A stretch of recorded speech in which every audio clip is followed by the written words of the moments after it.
za svet.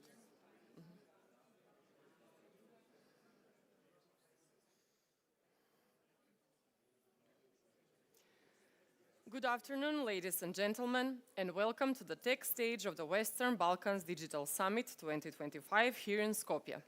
I'm Jelena Spasic, and I will be your host on this stage over the next 2 days. It is my honor to open today's program by inviting our first speaker, Ms. Gordana Klinčarova, State Secretary at the Ministry of Digital Transformation, Skopje. Thank you. Distinguished guests, ladies and gentlemen, welcome to the 7th edition of the Western Balkan Digital Summit. It is a great honor for our country to host this important regional event that unites governments, international organizations, private sector, academia, and civil society in a shared vision for a digital future of the region. Digital transformation is more than technology. It's about driving economic growth, enabling innovation, and creating new opportunities for our citizens. Today, we are gathered here with a shared purpose: to advance digital cooperation, strengthen our regional competitiveness, and create a connected and future-ready Western Balkans. This summit, held at the Museum of Contemporary Art, is the perfect stage for art and creativity to meet technology. Allow me to extend gratitude to our sponsors and partners, and in particular to the Regional Cooperation Council for their continuous support in shaping and advancing this regional dialogue. I would also like to express my sincere appreciation to the dedicated employees of the Ministry of Digital Transformation, the volunteers, and all those whose commitment and efforts have contributed to the successful organization of this event. Over the next 2 days, our agenda will be dynamic and engaging, covering key topics such as digital public services, cybersecurity, interoperability, digital skills, and artificial intelligence. The sessions will be held across 2 stages, offering panels, discussions, and networking opportunities. I encourage each of you to engage actively, to exchange ideas, and to use this platform to form new partnerships that will turn our shared vision into concrete actions. This summit is also hybrid. It allows to the participants of panelists and guests from across the region and beyond, which means that every voice and every idea will be heard and can be turned into concrete initiatives. We shall officially open the summit with 2 video addresses from Poland and Ukraine, where distinguished speakers will share their valuable experience in the use of digital wallets. I wish you all a successful and inspiring summit. Thank you.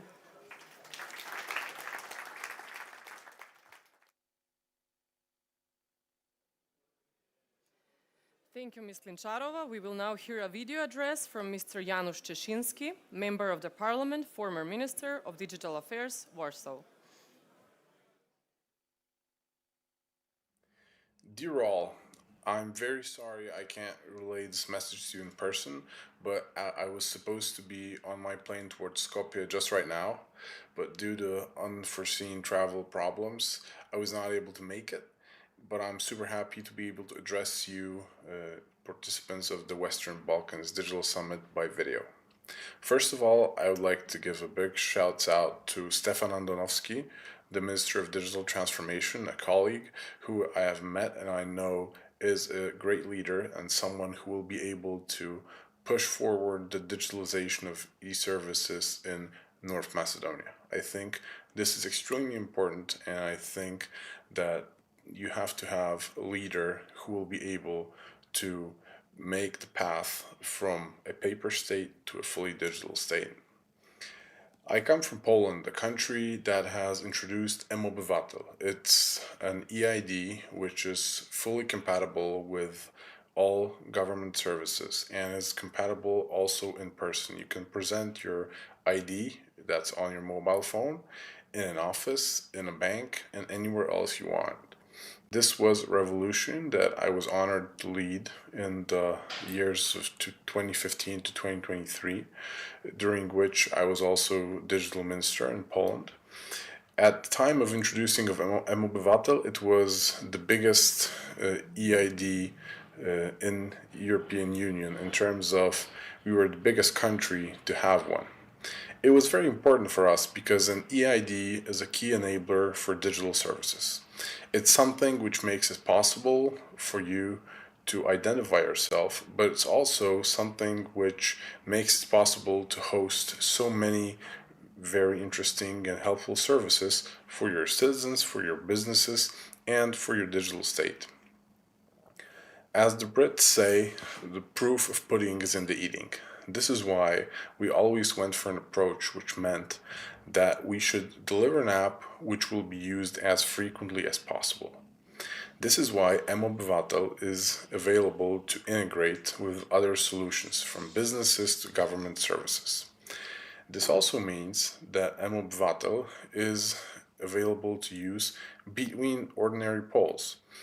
This has been the core of the service despite the changes in government, and only recently the new Polish government has launched a service where if you're in a car collision, you can exchange information with the other participant of the collision, and this can be all uploaded online. You don't have to call the police, you don't have to fill out any forms, everything will be fully digital. This is also a way in which I think all states that invest in e-services and digital transformation should go. It's a path that is something that passes through cooperation with businesses, with academia, and with the IT companies that are able to build their services around this trusted EID. This is why I think a digital wallet is something from which you have to start, but it's definitely not the end of possibilities. I strongly believe that a national super app is the way to go. What you have to do is, apart from the ID, to be able to implement a trusted way of communication. Poland has done that in this e-delivery platform, which makes it possible to send messages between citizens, the government, but also citizens to businesses, businesses to businesses, businesses to citizens. These messages are trusted, they're electronically signed, and they are equivalent to a paper letter. A paper letter which for many, many years, and for decades actually, was the only formal way to communicate in Poland, but it's the same around the world, where post offices are still abundant. So, but apart from the EID and the messaging service, you also need payments. Many services in government require them, and Poland has been lucky to host Blik. It's a Polish payment standard, which makes it possible to send money directly between bank accounts using a 6-digit code, which is given to the person that to whom you want to transfer the money. It's super simple, it's very secure, and it's something which operates with the help of one of the world's leading financial corporations, but it's also co-owned by Polish banks. So when you have all the three things, the EID, the messaging, and the payments platform, you can truly build a super app which answers the needs of all citizens and gives the possibility to deliver e-services that are digital from A to Z. This is the vision that we went for in Poland, and I truly hope that Northern Macedonia, under the leadership of Minister Andonovski, will be able to follow a similar path. I truly hope that the Western Balkans Digital Summit will be a memorable event, and we will have possibilities to meet up in the future, hopefully this time in person. Thank you very much.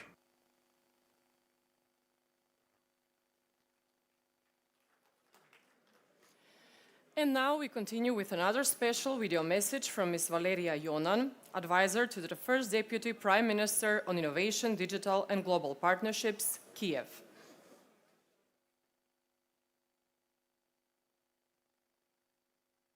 Good afternoon. I'm happy to welcome everyone to the Western Balkan Digital Summit. Warm greetings from Ukraine. My name is Valeria Yanan, advisor to the First Deputy Prime Minister of Ukraine, Minister of Digital Transformation, Mikhailo Fedorov. Previously, for almost 6 years, I served as a Deputy Minister for Euro Integration at the Ministry of Digital Transformation of Ukraine. Ukraine's digital journey over almost past 6 years experienced lots of challenges, from pandemic to the full-scale Russian invasion. The Ministry of Digital Transformation was launched in 2019 with the vision to build the most convenient digital state in the world for citizens and tech businesses. Since that time, Ukraine has become the first country to have digital passports that are totally equivalent to paper or plastic ones. Our citizens have one of the world's fastest online business registrations. We also launched the world's first fully online marriage process, which was featured in Time magazine last year as one of the best inventions of the year. Ranked 5th globally according to e-government development index by UN for developing digital public services, rising 97 positions in 6 years. In 2020, we created the position of Chief Digital Transformation Officers, or CDTOs, who operate on the level of deputy ministers or deputy governors across ministries and regions and are responsible for digital transformation. Over the past 6 years, we have achieved a true digital revolution. DIA is not just an app, it is an ecosystem of digital products that completely changes the way how government communicates with the citizens. Our co-product, State Super App DIA, is used by 23 million users, has more than 30 digital documents and over 60 digital services available in the app, including a digital signature. We also have the State Portal of Public Services DIA with more than 130 services. DIA really has evolved into an ecosystem that simplifies lives of our citizens with just a few clicks. Also, we have DIA Education, which is an edutainment platform for reskilling and digital literacy with almost 3 million registered users. DIA City, the best tax regime for IT companies in Europe. DIA Engine, low-code open-source solution enabling government agencies to create registries really fast. Of course, DIA Business, the national project to support and promote small and medium enterprises development and help them to increase their level of digital maturity.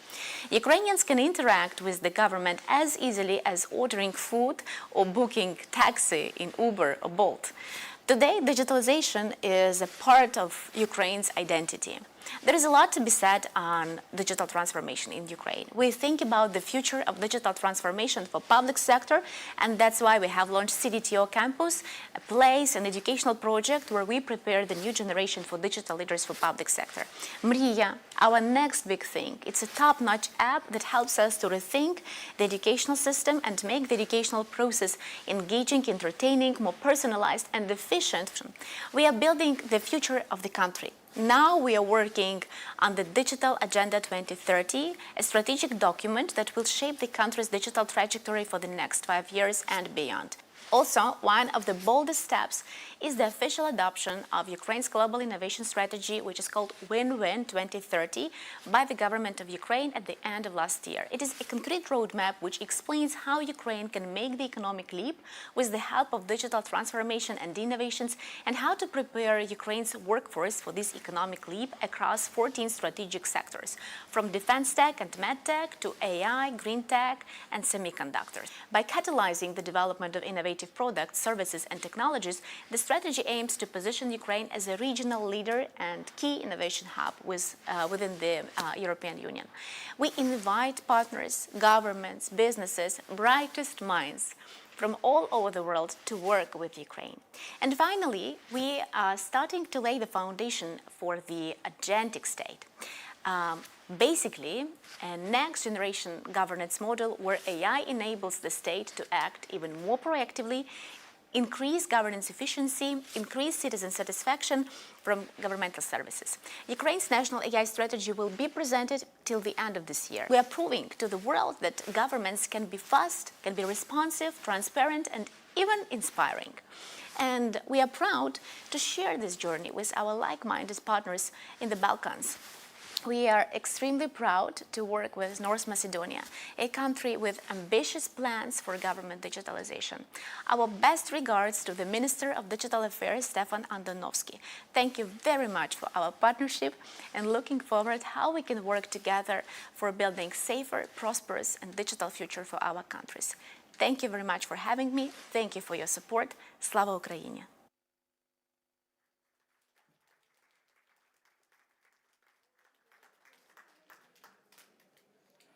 Thank you for those insightful remarks. We now continue with our first panel discussion. Competitive Western Balkans, 6 businesses for the EU markets. The role of EDIHs in advancing digital transformation and innovation of SMEs. Please welcome our moderator, Ms. Graciela Garrido, Head of Sales, Funding Box Partners in Spanish, EDIHs, IRIS, AIR4S, and Hub for Manual. Joining her on stage are our panelists. Michaela Lafont, Program Policy Officer in the AI Office, DG Connect, European Commission, video message. Dimitar Tashkovsky, Managing Director, Innovate, EDIH Skopje. Kamar Adenomar, Operations Lead, EDIH Dortmund. Evelyn Gjata, Project Manager, Digital Innovation Unit, DIU Tirana. Besmir Krasnici, Team Leader, Innovation and Training Park, EDIH.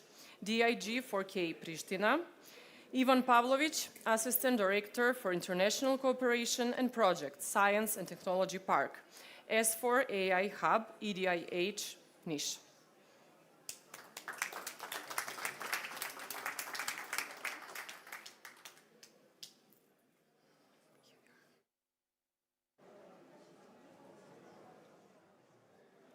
Welcome. Okay, welcome, ladies and gentlemen. Thank you for being here. I am really proud to see, this full room. So for starting, we have a video from the Commission. Michaela is coming back to us from a first words introduction with the video. So let's start with the video, and then we will start with the on-site panel.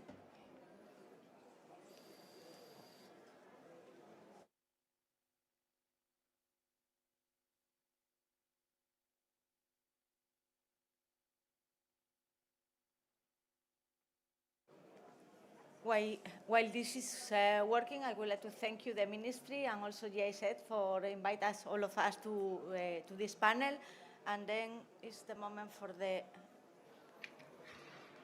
I'm very happy to be here with you at this very important side event of the Western Balkans Digital Summit 2025. I know in Skopje right now there are a lot of summits and conferences, international conference. So this is an excellent dynamics, and I'm very happy to be here with you to discuss in this panel about the European Digital Innovation Hubs. You all know we already have 7 European Digital Innovation Hubs in Western Balkans. And we'll have more in the future because the recent call dedicated to associated countries just ended, and we received the proposals and we are assessing them. So results about new hubs to be created with Digital Europe program funding will be announced at the end of the year in November, and the first contracts will be signed hopefully in February. So the network in the Western Balkans, the network of European Digital Innovation Hubs will increase, will grow. We also assess now the proposals from Bosnia and Herzegovina. So these are new entities, and they will be added to this network in Western Balkans and to the bigger network in Europe. As you know, the network encompasses more than 150 European Digital Innovation Hubs, and even more hubs considered seal of excellence. As you know, also this network has been assessed for consolidation. There was a selection made at the European level, so the network is strengthened, is consolidated right now. And the main change in the network would be the huge dynamics for the AI. So we expect to propose to the network and to empower the network to use AI technologies according to the needs. So just you will answer the needs as they are on the field. And if this is needed, you'll be able to deploy these new capacities from the AI infrastructure. We recently heard about an AI antenna in Moldova, so it's nearby. And we hear more and more discussions about an AI antenna in Western Balkans. This will be upcoming, and I hope the European Digital Innovation Hubs will be able to use this upcoming infrastructure and hopefully the current AI infrastructure existing in the network. And of course, you'll need to cooperate across borders, your own borders, and beyond your own borders with the other EDIs in the member states. So you have lots of potential. We believe in you, and of course, the network will not be complete without you. So we are very happy to be involved in this panel discussion, and let's have the panel start. Thank you. Okay, thank you to Micaela for these words. Just before going for our speakers, I would like to introduce a little bit the EDIS concept and all the efforts that the Commission made for support the digitalization for the companies, in all the European Union and especially here in the Western Balkans. You can see here some reference from some years ago when we started with the Digital Agenda for Europe, the DAY initiative that was also supporting the creation of the first digital innovation hubs at European level. And now where we are in this moment for the digital decade, where the Commission has very important targets and objectives for digitalization. This is the context where the digital innovation hubs and the European digital innovation hubs play a very important role. I will explain later about this role. And basically, for you to know, they are one-stop shop for supporting SMEs and the public sector in their digitalization. So in this regard, you can see the different services that they are providing. We can see today some examples for different European digital innovation hubs. So basically, as one-stop shop, what the EDIS is doing is giving access to the companies and the public sector to the technologies and to experimental facilities, also providing innovation services like support to access to finance, skills, and training. But also one important topic that is, one important topic nowadays is to tackle environmental issues. So, digital technologies related to sustainability and circularity. For you to know, and as Micaela mentioned, EDIs are part of a network.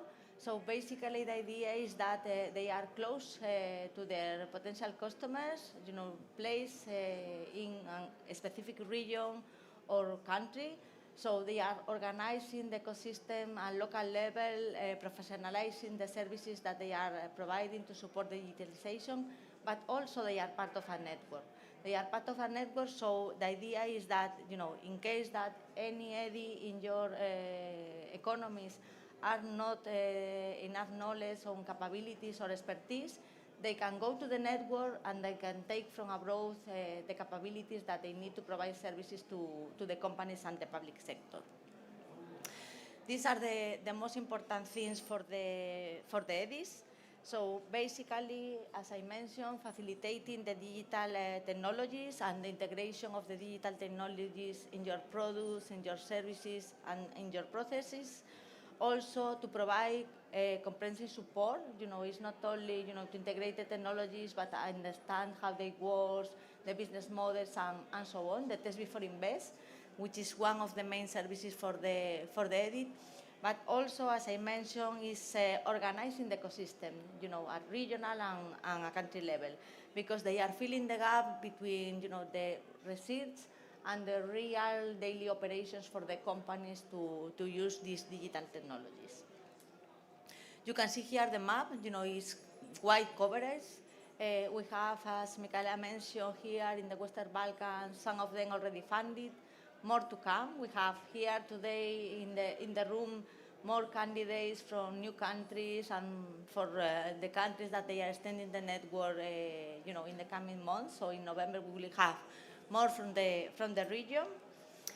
And after that, I would like to, I usually use this image to reflect that, any EDI, even if, there is a common definition, a common block of services, we have different approaches for the EDIs. And today we have with us different approaches for the region to illustrate as they are working, the consortium, the services, and so on. So let me first introduce our host from North Macedonia, who is Dimitar Tchaikovsky. He is full professor for the Faculty of Electrical Engineering and Information Technologies. He is also the director of Innovate, and he is the first and the only one right now, EDI in North Macedonia. Then we have Ivan Pavlovic.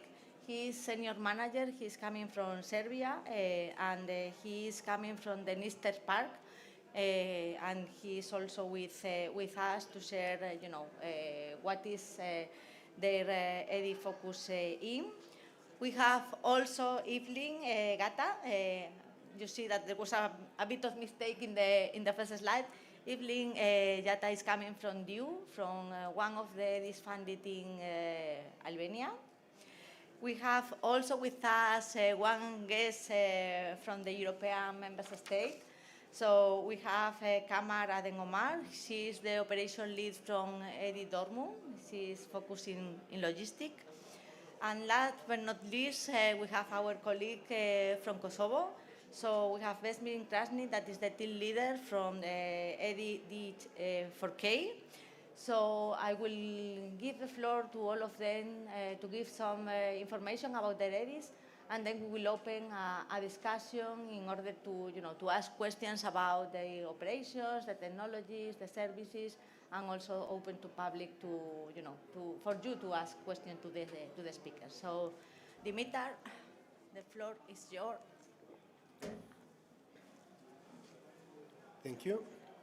First of all, I would like to thank to the Ministry of Digital Transformation, which is organizing this Western Balkan Digital Summit, and also to the GIZ, who is organizing this panel. Thank you for your kind invitation, and thank you it's a pleasure to be with you together today. I have pleasure to introduce Innovate, EDI, which is the first European Digital Innovation Hub in North Macedonia. It is coordinated by Innovate, Center for Technology Transfer Innovation at the Faculty of Electrical Engineering and Information Technology. We established this center somewhere 7 years ago, and with the main idea to transfer the knowledge from the faculty to the industry, and also to support the process of digitalization in the country. Up to now, we are very proud that we have more than 25 contract research. We have developed maybe 25 proof of concept prototype. Some of them are already on the market. But after the call of the European Commission for European EDIC, we made the bigger consortium in order to cover all the territory of the country, to introduce more sectors and to introduce a variety of technology.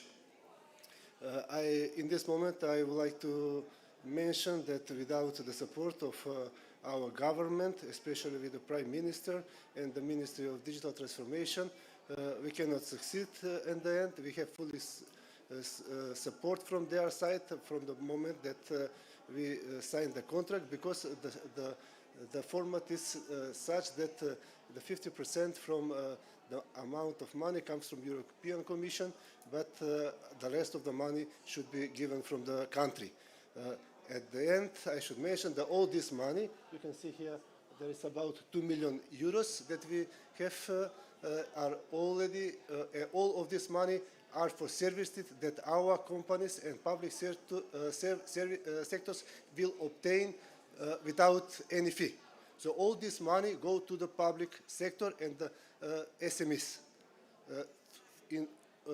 with main purpose to improve their digitalization and their sustainability and also circular practices. These are main activities that Graciela already mentioned.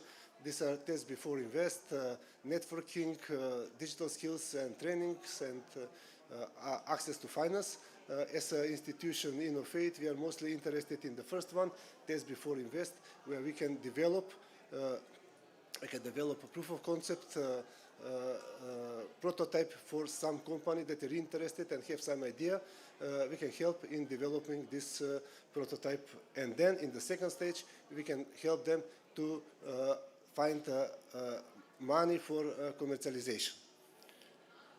As I mentioned, we are relatively big consortium for our country. We have 3 leading institutions, research institutions, leading universities in the country. Then we have 1 chamber of commerce. We have 1 business association. We have military academy, which is a leading institution for cybersecurity, and we have 1 company, which is a leading company in the country for developing startups, developing business idea, and so on. In the end, we have 3 world-known companies, Microsoft, Kontron, it is former Iskratel, and Interspace, who can help with their infrastructure and knowledge. This is the key technology that we offer to our customers. In the call, we must cover AI, cybersecurity, high-performance computing, but beside AI, maybe our main experience is in IoT, embedded system, telecommunication, computer vision, but as you see, we are a big consortium that we can offer any, and as Graciela mentioned, if we cannot offer some technology, we can ask some medic in the region or in the Europe.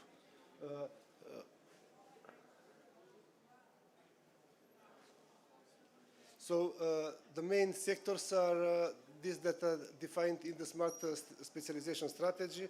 It is agriculture, industry 4.0, energy for the future, and smart materials and smart building. But every needs that has potential for commercialization, for innovation, especially if it is in AI subject, will be accepted. On the end, I would like to say that we already start. We have about 9 months from the beginning. We are fully operational. We already work we are already are working of about 50 services for the company from the country.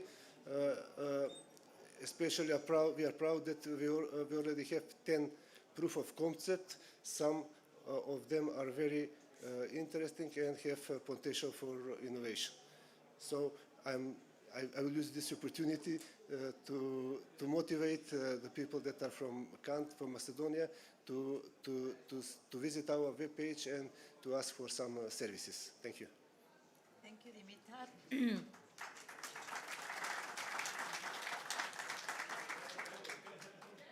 Now I think it's due time, so Evelyn, this is your presentation. No?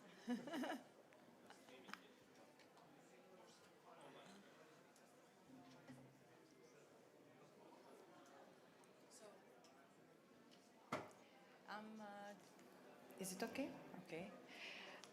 I want to thank everybody for the opportunity of being here at the summit today, but even to our Western Balkans CD community, it was a pleasure spending these very inspiring days together, sharing ideas and experiences. Today I want to introduce to you the DIU Consortium, the Digital Innovation Unit, the AD from Albania, which was created under the initiative of the European Digital Innovations Hub, and it is a 48 months a project which that aims to support SMEs in their digital transformation and make them more competitive in the frame and in line with the Digital European program. At its core, DIU's mission is very simple, in fact.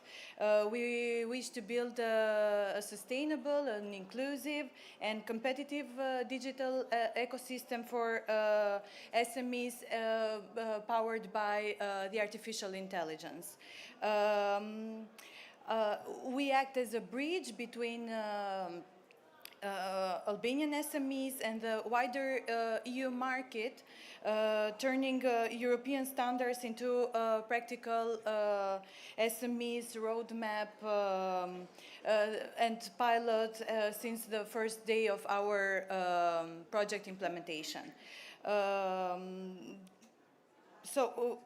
We want to give to companies a safe way to test their ideas before invest, and we wish to include AI, cybersecurity, Internet of Things, prototyping, user experience, VR and other software tools. This helps firms to lower the risk of their investments and to reach results faster.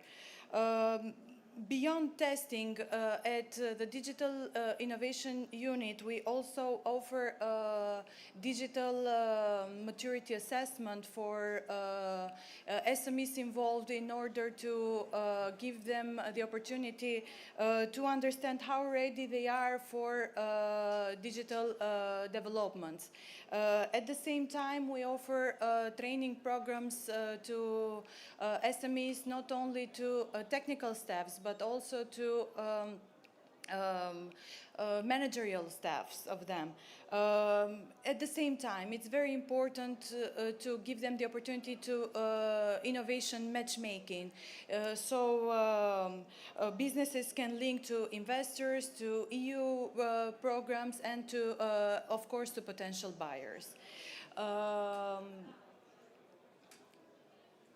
All this happens in a multi-site environment, hub, in fact, from Tirana to Korcha, offering technical labs for testing ideas, for developing prototypes, and at the same time for collaboration opportunities, networking opportunities in a way to offer to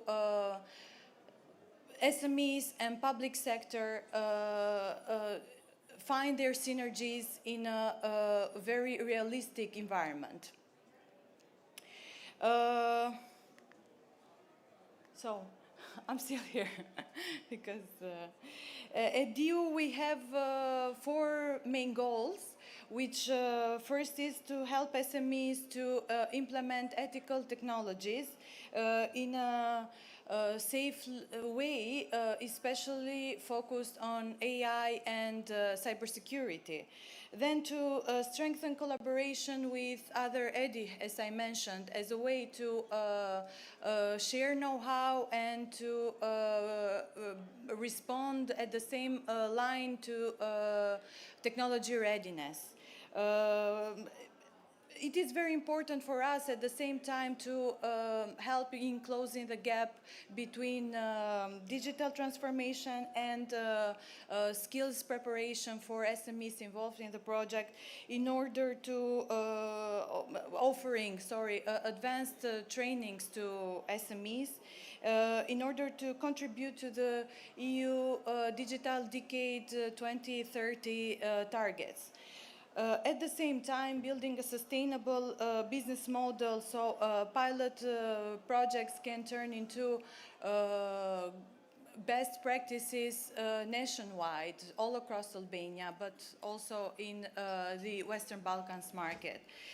As our economy is based on SMEs, but we still lack somehow into matching advanced digital and data skills.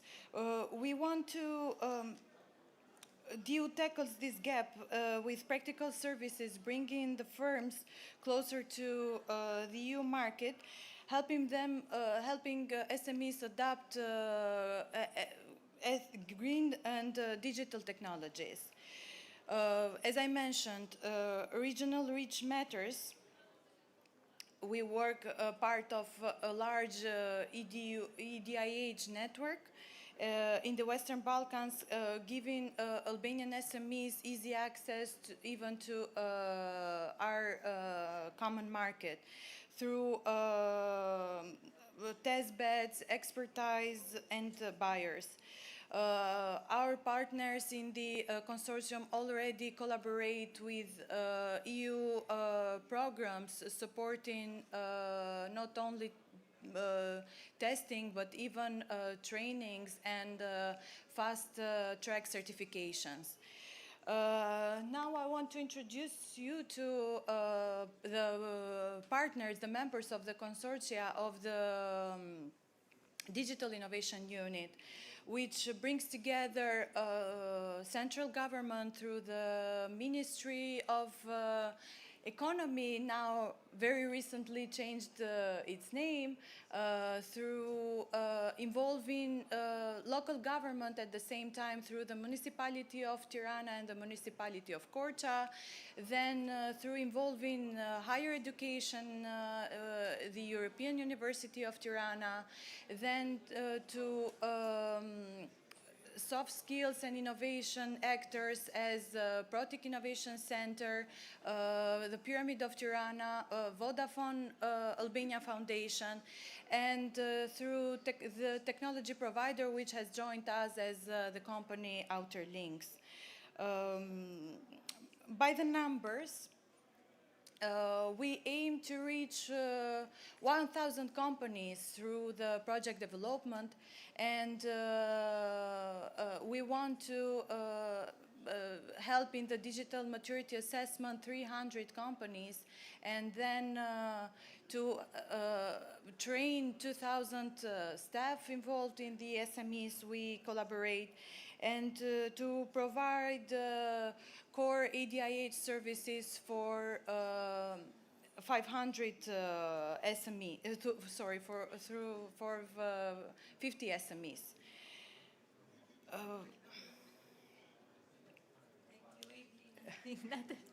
It's not. Okay, thank you very much for your presentation. Then we will come back, after this. So then is the tour for Ivan to introduce the Serbian Eddie. Ivan, now the floor is Thank yours. you very much, and thank for organizer for hosting us over here.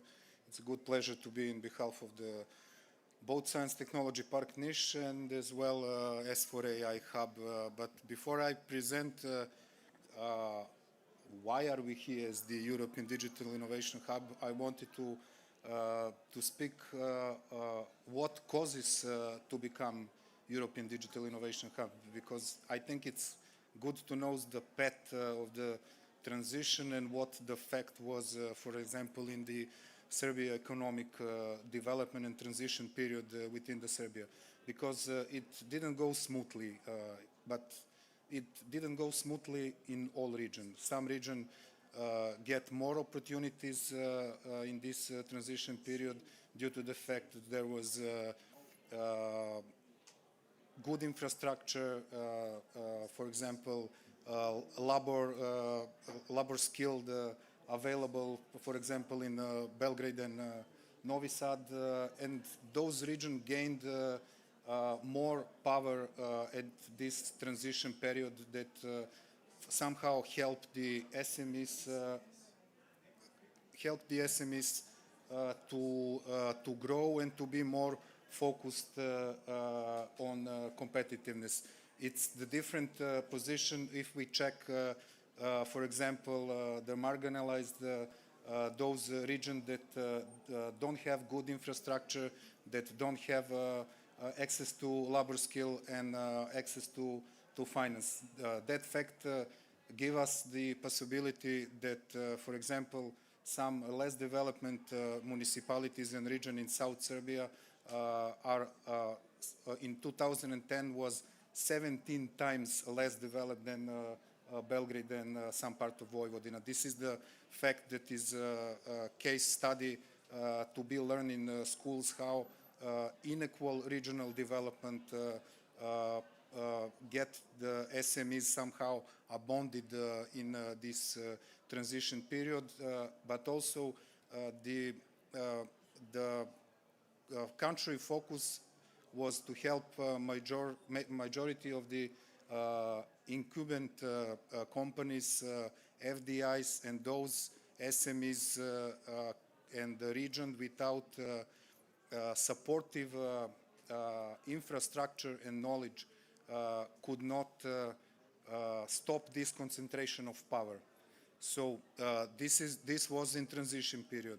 If we have the digital agenda, the digital agenda brought the tremendous prosperity for some region because it, but also non-adequately, and it somehow the widening gap between those regions in the previous phase, because there was a huge concentration of R&D and institutes also in the western, northern part of Serbia, lacking those behind, and instead that SMEs profit from the digital agenda, they somehow were also left behind in those deprived and marginalized region.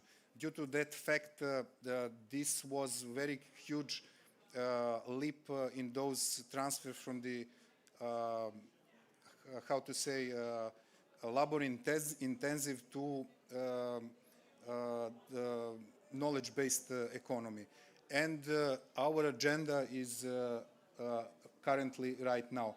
Our focus is to work on those geographically marginalized region and less developed region, on those capacity of those region to boost and to foster local innovation, to foster SMEs, and to provide the benefits to those one, and to provide the income to those one that was left behind. Our approach is going through the 7 partners from the European Digital Innovation Hub.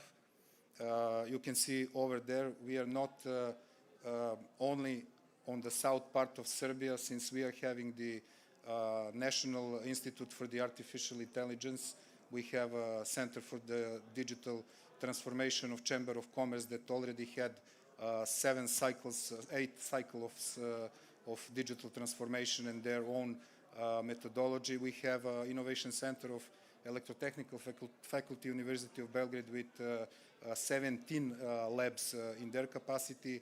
ICT Hub that brings us the access to finance, NICAD cluster that distributes the knowledge of the scale-up companies, and 2 tech parks that covering the region of West, East, and South Serbia, basically the territory south from the Belgrade. So basically, within our capacity, we have associated partners that cover as our satellite on the ground regional innovation startup center that are in some smaller municipality that help us to reach directly on the ground the SMEs. Our focus, as you can see, is AI with the Industry 5.0, but nevertheless, we have in our capacity very high skill business development because we have 2 tech parks as well, NICAD cluster and ICT hub.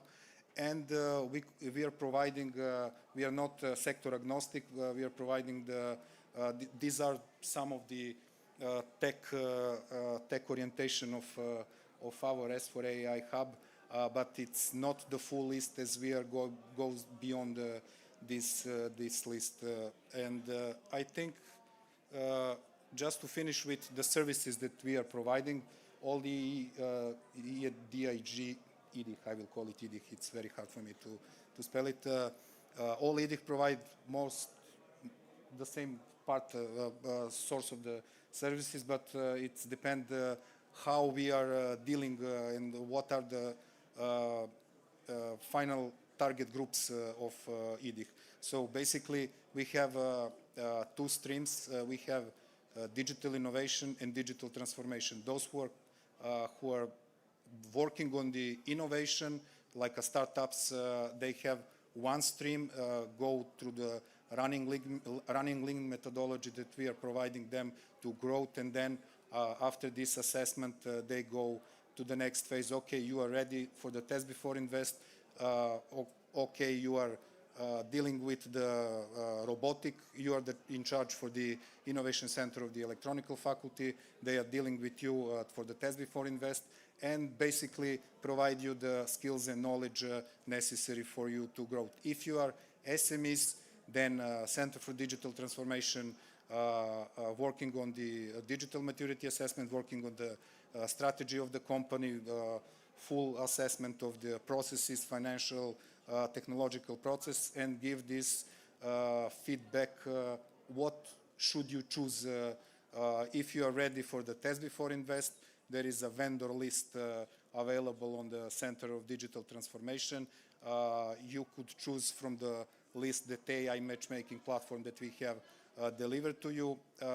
Upon that list, then you are having your possibility for the education to get some new skills and knowledge. We have an ICT hub that works with you with the securing financing, and more or less the same process is going with the public sector. It's more open through the channels of the GovTech programs, as we are seeking possibility to finding innovation for the public sector outside and bring them through some open innovation challenges, and et cetera, et cetera. So basically, these are the support that we are providing. We are, like everybody else, is at the beginning of this journey, but we are very, very eager also to receive the possibility for cooperation with every other EDIC or every other institution to present that knowledge that we have. And I think that I will finish right now. Thank you. Thank you very much, Ivan, for your presentation. As you can see, very different examples we have here in the Western Balkans. And now we are moving to the European member state. So, Kamar, the floor is yours. First of all, thank you very much for the invitation, Graciela and GIZ, especially Emma and Isabella. Thank you for everything. Today I will be presenting you a short overview of our ecosystem. As said, we are from Dortmund. I'm from Dortmund, the operations lead of the European Digital Innovation Hub Dortmund, and I will explain to you what this means. So, as you can see on the slide here, this is the innovation ecosystem that our AD is profiting from. At the center, there you can see the Digital Hub Logistics, which has been supporting companies on the digital transformation since nearly a decade now. And since 2022 November, we are acting as a European Digital Innovation Hub. And this is only possible through our competence centers that are on board. We have a very crucial mix of research centers, but also local players, the municipalities, subsidiaries of the city of Dortmund, as you can see at the top. The Fraunhofer Institutes for Material Flow and Logistics, the Technical University. So it's a very important mix of both, so that we have the tech side, but also and the research side, but also the contact to the companies that understand the needs. And together, we as a hub can act in different areas. As you can see here, we are involved in research, in test beds, and in a lot of other areas, especially also SME enablement. And that's what we also do in at our AD. And through this big mix of different levels of expertise, we are able to have a lot of different fields of competencies. As you can see, of course, AI for SMEs is very important, but there are also other technologies that are needed at the companies. So you cannot just start with AI. The needs are different, and the concept of an AD is that we meet the companies where they are at, and that we can evolve with their digital maturity also with our services. And this mix shows that the network expertise is very important to be able to meet all these needs and these technologies. This is just a glance. This is the technologies that are usually asked for at our AD. We have, of course, a lot of other things and more niche things that we do. In general, our AD is focused on production, manufacturing, and logistics. I think we are one of the only ADs that are focusing on logistics, which makes it more important to also, of course, connect. So that's why I'm also today here. We are already in our third year of implementation, and we are also running until end of 2028. So with this expertise that we got, we are providing our information not only for the SMEs, but also for the AD networks. So for our partners from other companies, from other ADs, it's a EU-wide network. And of course, these technologies might not sound very customer centralized to use. So I will show you in a bit how we transfer these technologies into services. So our services, they follow the logic of all ADs. We have 4 areas of service categories, which are networking, skills and training, test before invest, and support to find investment. And those areas are not just there for the essence of being there, but they show the digital transformation strategy roadmap. They show how you support the companies from the beginning to the end, from networking until you help them with upskilling, then testing in different solutions. And in the end, of course, we want the companies to have the opportunity to develop own solutions, and we help them with investments, contacts to VCs, etc., and also EU funding. And through these different services that we have, we can offer companies different innovation paths, as you can see at the down, or you cannot see, but I can tell you a little bit about it. So the entry point of the SMEs is always different. Some SMEs come to us and they want just a networking event, matchmaking with another company, matchmaking with an SME, with a startup, for example.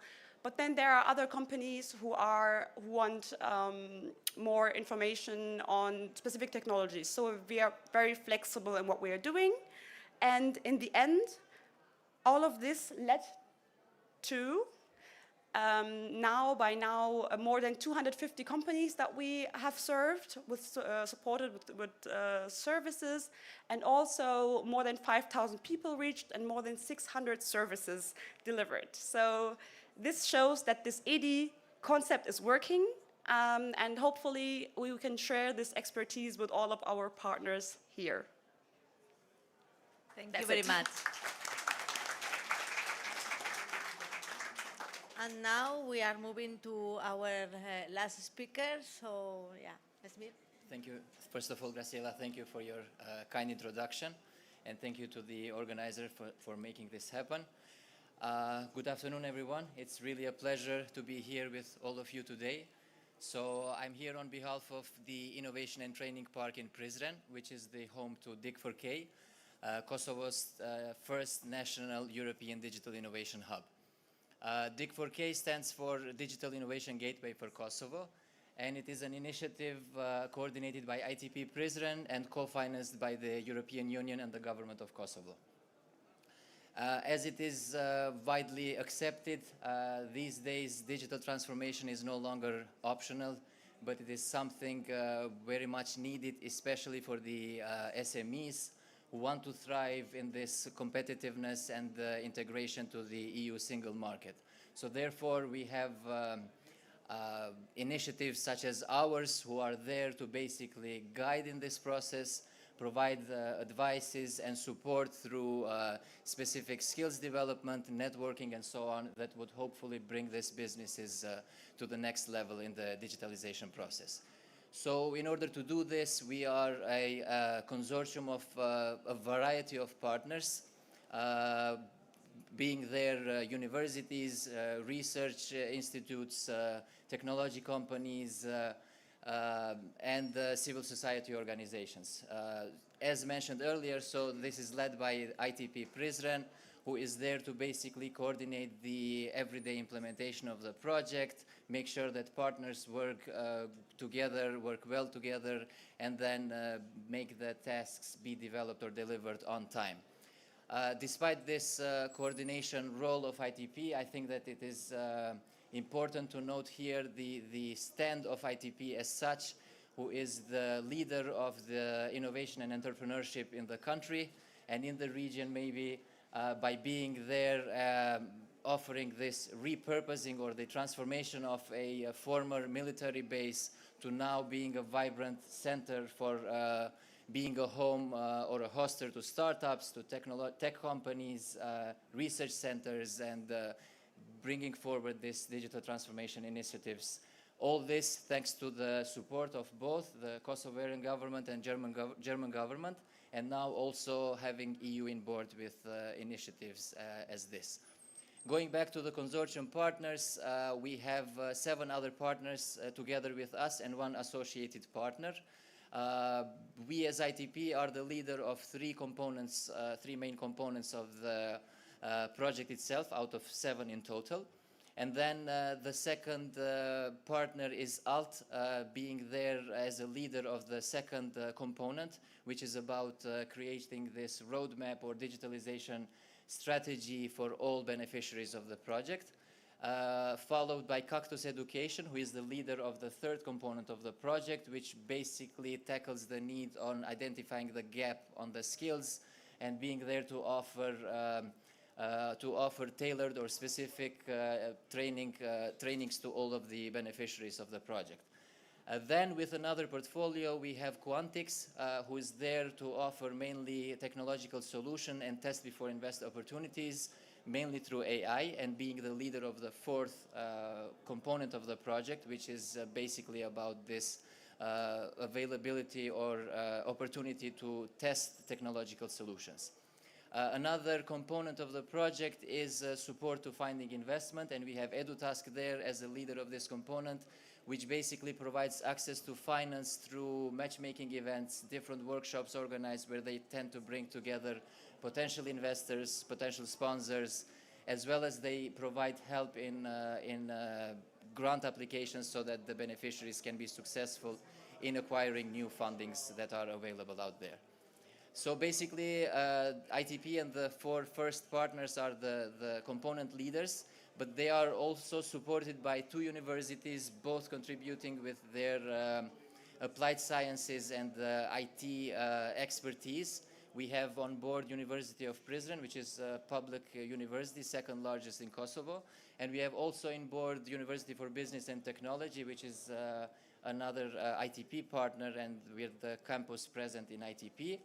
And they are both complementing and helping other partners move forward with their agendas.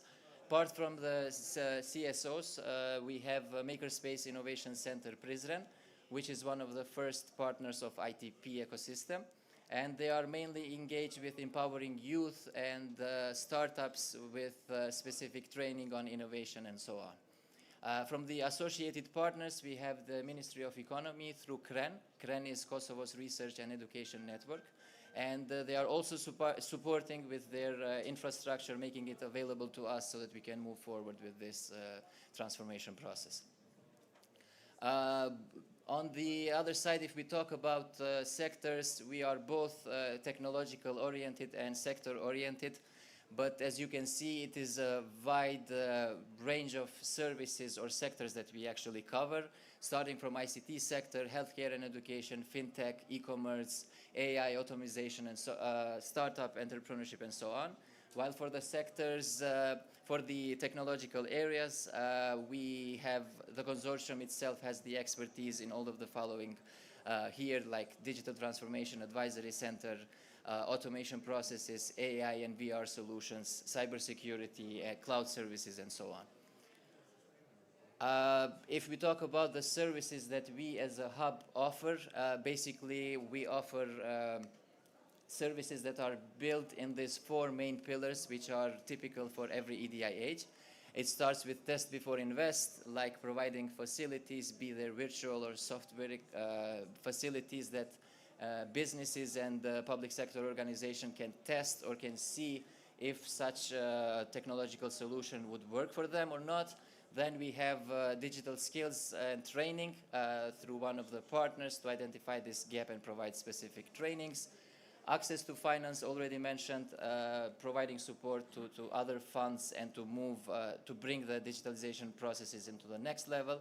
And then the last but not least, networking and ecosystem building, which is why we're basically here, thanking already initiatives that we have with RCC and with EU for Digital.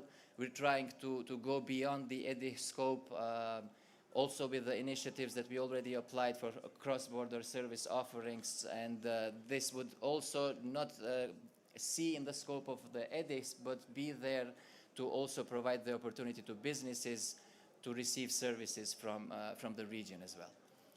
As for current status, through the call that we had published in spring this year, because we started this year, we managed to attract 66 applications from 12 municipalities throughout Kosovo. Out of these applications, 40 of them passed the second stage, and we already were in this stage are the digital maturity assessment that were conducted already with all of them. And from these assessments, we try to also do sort of a needs assessment and to tailor the services that we are already going to offer to the businesses. In terms of percentages, it is 42% of the maturity assessment, but this number cannot tell the actual situation, as we know, because it is a result of a questionnaire and it's an average for 40 businesses, so we cannot be based purely on that. But we understood that basically there are three levels that the SMEs are facing, and those levels are SMEs that already started thinking about digitalization, requiring the basic needs such as creating the mail system or a web page or so on.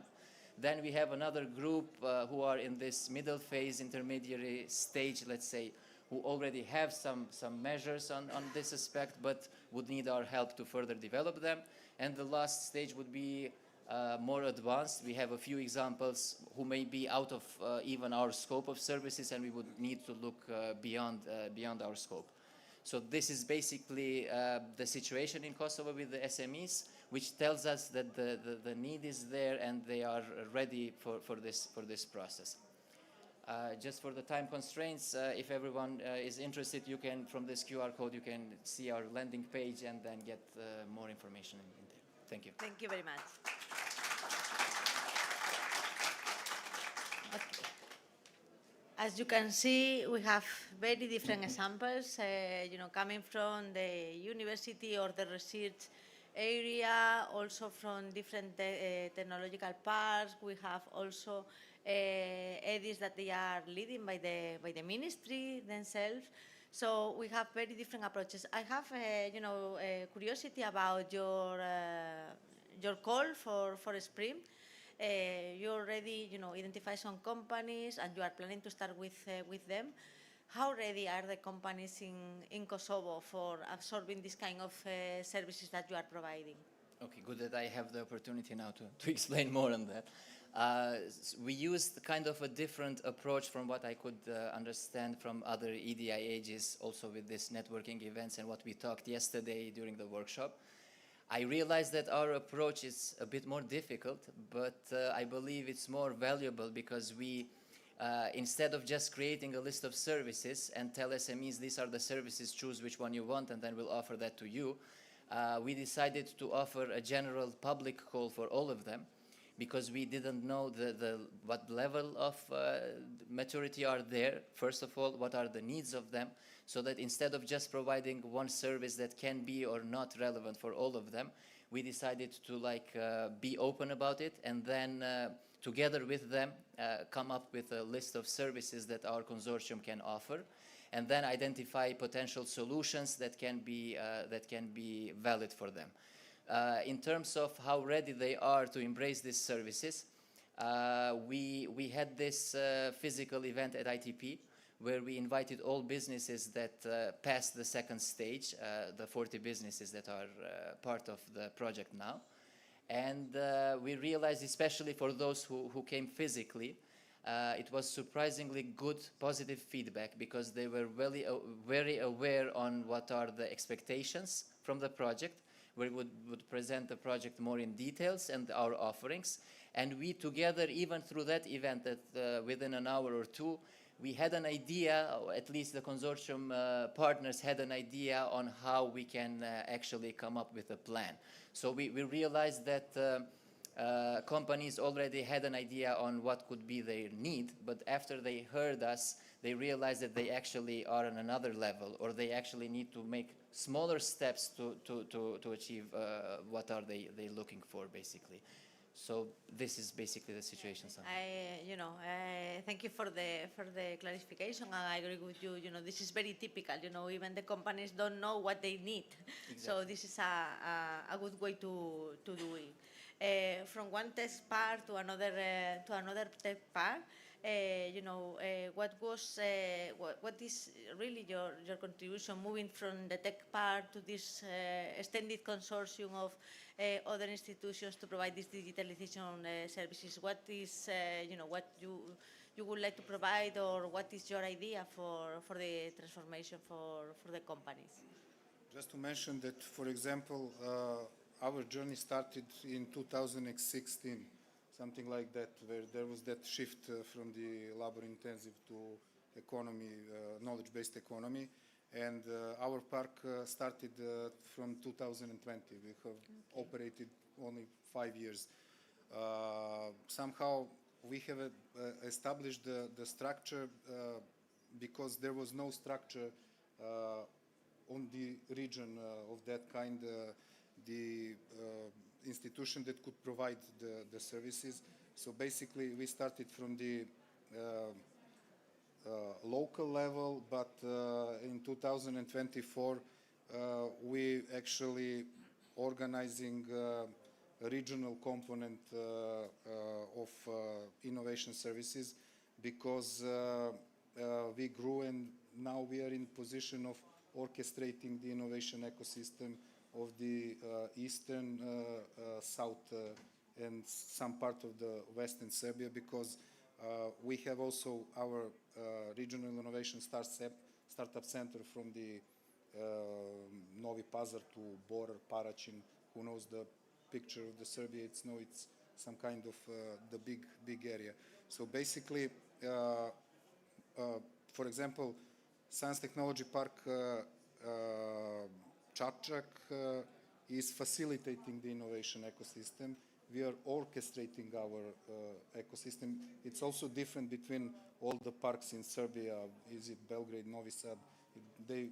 Everybody have the different business models. So our business model is not just to work on the building the innovation system and also the working with startups, but also to work with the digitalization. This is in our agenda, because we are the region very rich from the industrial heritage, first of all, because in former Yugoslavia, Niš was very famous as the center for the electronical and mechanical industry, and there is in our DNA to bring that to the SME. So what we have started it was started from the partnership that we had with some institution. We had a good partnership with the University of Niš, University of Belgrade, NICAD cluster, that formally we have organized somehow very good partnership with different park, with Chamber of Commerce, Institute for the Artificial Intelligence, and we just sat and discussed what is the common dot that we could provide. So we were ready before that national call because we already have communicated and work on some different processes, project agenda, and we just formalize it. What is most important to know is that none of the partner in their agenda and their working processes within IDIH don't have nothing new. So basically, we put the services that we already have in our curriculum, in our working processes, in our business plans, to combine and to be more cohesive with the others. So it's just a matter of how you, how to say, be magician to find all the necessary dots from all the partners and to put in the common agenda to help the SMEs. So we have, as I mentioned, startups because we as the Tech Park work with startup, and one of the stream was to help to work with startups. So we had the call for the innovation. We get 107 teams and startups work with 75 administratively. 20 of them started to work 6 months on a running lean methodology, boost their presence on the market and redefine those business model, marketing strategy, and so on, and help to the matching of some other funding. We get opportunity for 5 of them for 10,000 euros to work much more deeply on the technical part and both market orientation. So in that moment, they become the members of the S4AI Hub, and we are providing them the services started from that moment. So basically, this was one stream. The second one will be started from the 15th of October. We are providing, we are going to have the open call for the SMEs on 15th of October, and we have one very good outreach campaign because we are a little bit out of time. I would like to open, sorry for interrupt, but I would like, because as we are over time, but I don't want to forget the attendees. If there is anybody that have any question, we can maybe have 1 minute for the questions. Okay. There. Okay. Maybe we can start with the yeah.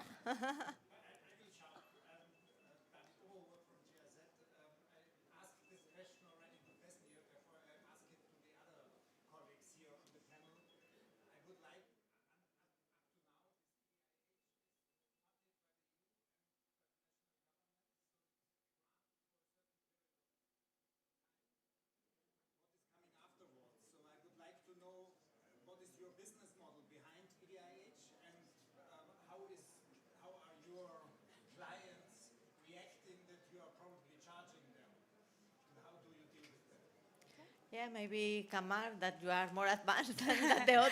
Maybe Yes, they of are course. just starting, to get the clients. But Yeah, so for us, first of all, thank you for the good question. Sustainability is a very important point. As you have seen in our presentation, we have been already a digital innovation hub before. With this project, we're just broadening up and making new connections.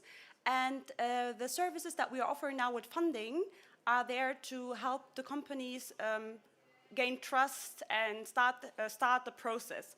And they know that afterwards we will be charging them. They already know. So when we got the trust, when we gain the trust, we understand the market, we can start to take money for the services that are more intense. And I will keep it short because of the time. Otherwise, we can talk about this in general. I have the business model with me, no worries. okay, yes. Yeah. Yes.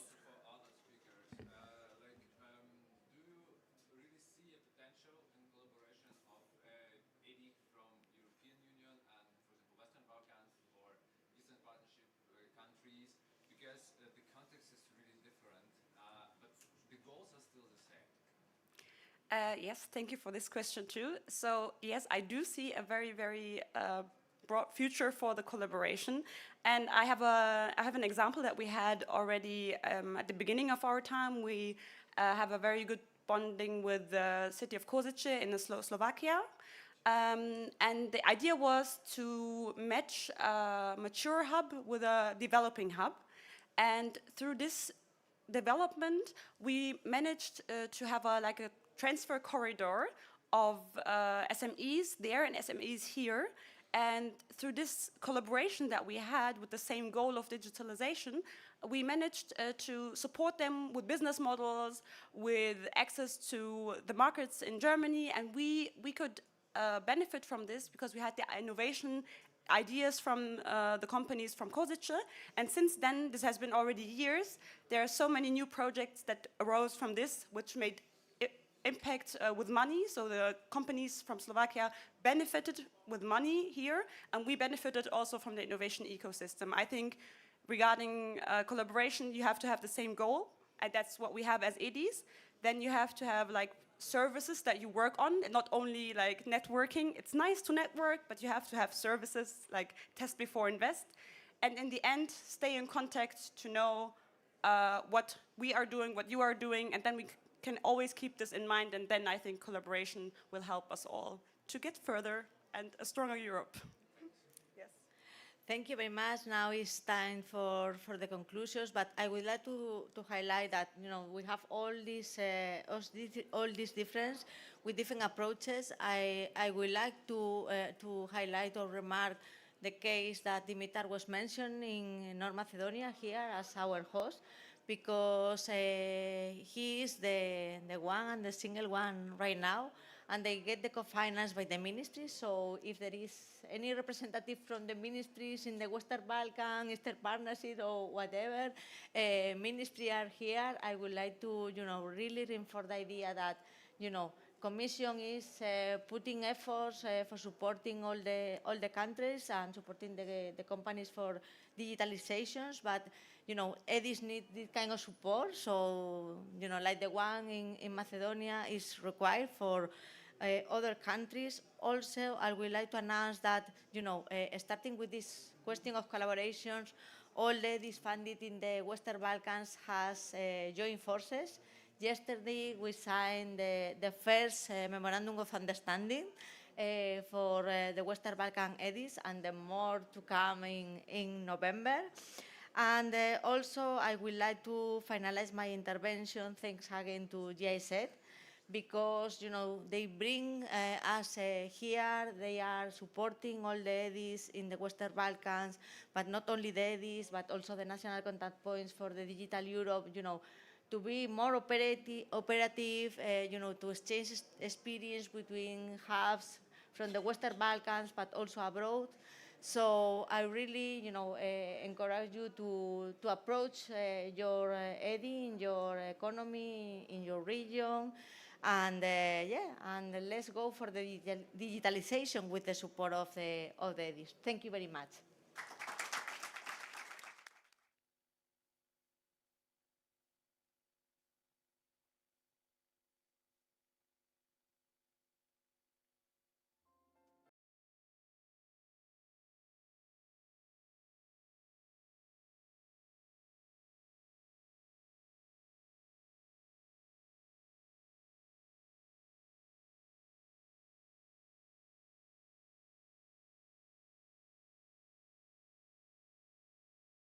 Another panel discussion. Thank you to our panelists for a great start.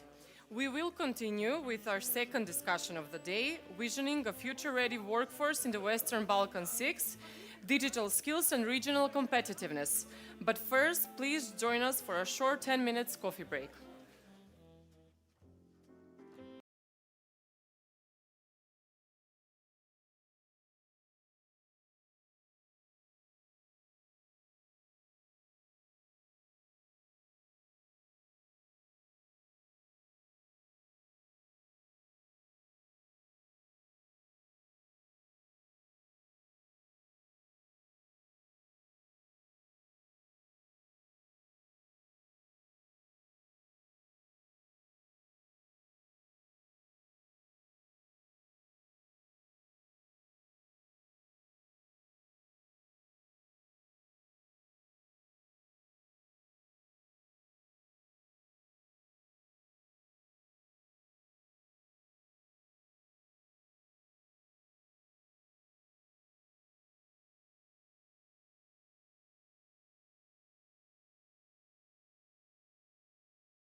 Torino.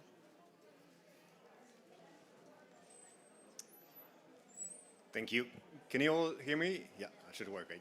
So, hi everyone, I'm Andreas. I'm with the United Nations Development Program. I've worked on digital transformation for the past 15 or so years on digital capacity building, running trainings around open data, working with governments on digital procurement, and a few other initiatives.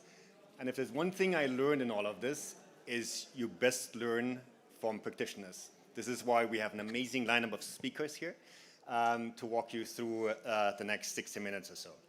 So at UNEP, we do a lot of skills building. We work on AI trainings with government officials, parliamentarians. We also have a blockchain academy for government.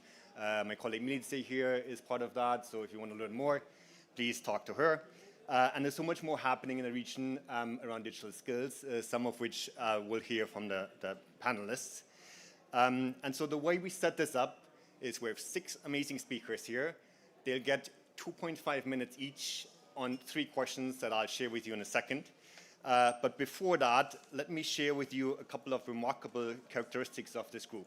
I'm not going to tell who is who, but I'll give you 6 sort of interesting insights, and maybe at the end of the session, you'll know which one matches which speaker here. So one of them used to be a dean of a business school. One of them was named Serbia's Best Educator of the Year. One of the panelists received the Presidential Award for Digital Excellence. One is a Fulbright Fellow. One of them left Microsoft to transform education. And one of the speakers has shaped education reforms across 3 continents. Right? So before I introduce the first speaker, let me quickly show you how we want to run this, if this works. Yeah. So we've prepared 3 questions for each of the speakers. One is sort of name 1 success in digital skills you've seen or created. The second one is what's the biggest gap right now in digital skills in the Western Balkans? And the final question is around sort of the vision of the future, right? A new direction, something to explore. With that, I hand it over to the first speaker. Her name is Nikica Mojdoska-Blaszewski. I hope to pronounce that correctly. Yeah, I tried really hard. She's the CEO of Macedonia 2025. She's an expert in digital transformation and brings 2 decades of experience focusing on youth, women, and Roma communities. Nikica, the floor is yours. I'll give you a sign when the 2.5 minutes up. Oh, thank you, Andreas. I had to prepare well because I have only 2.5 minutes, so that's so difficult to answer 3 questions in 2.5 minutes. So let me first start by saying that we are at these days not just talking about digital skills, but in the region, but we are seeing also big progress. We are seeing real projects, we are seeing real young people that are stepping up in digital skills, we are seeing partnerships and so on.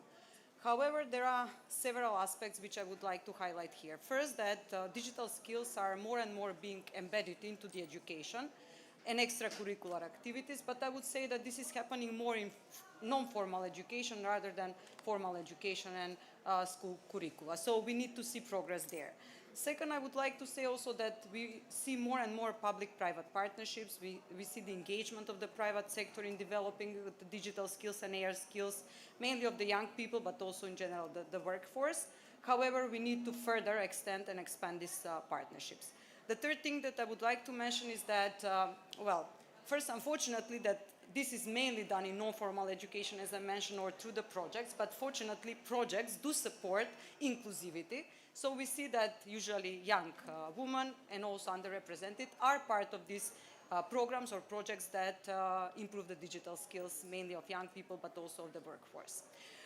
Then second, what is the problem? Is that we have islands of good examples, but we still don't see the sea where we have systematic changes or digital skills and AI skills being involved as part of the, as I mentioned, curricula or systematic changes in the societies.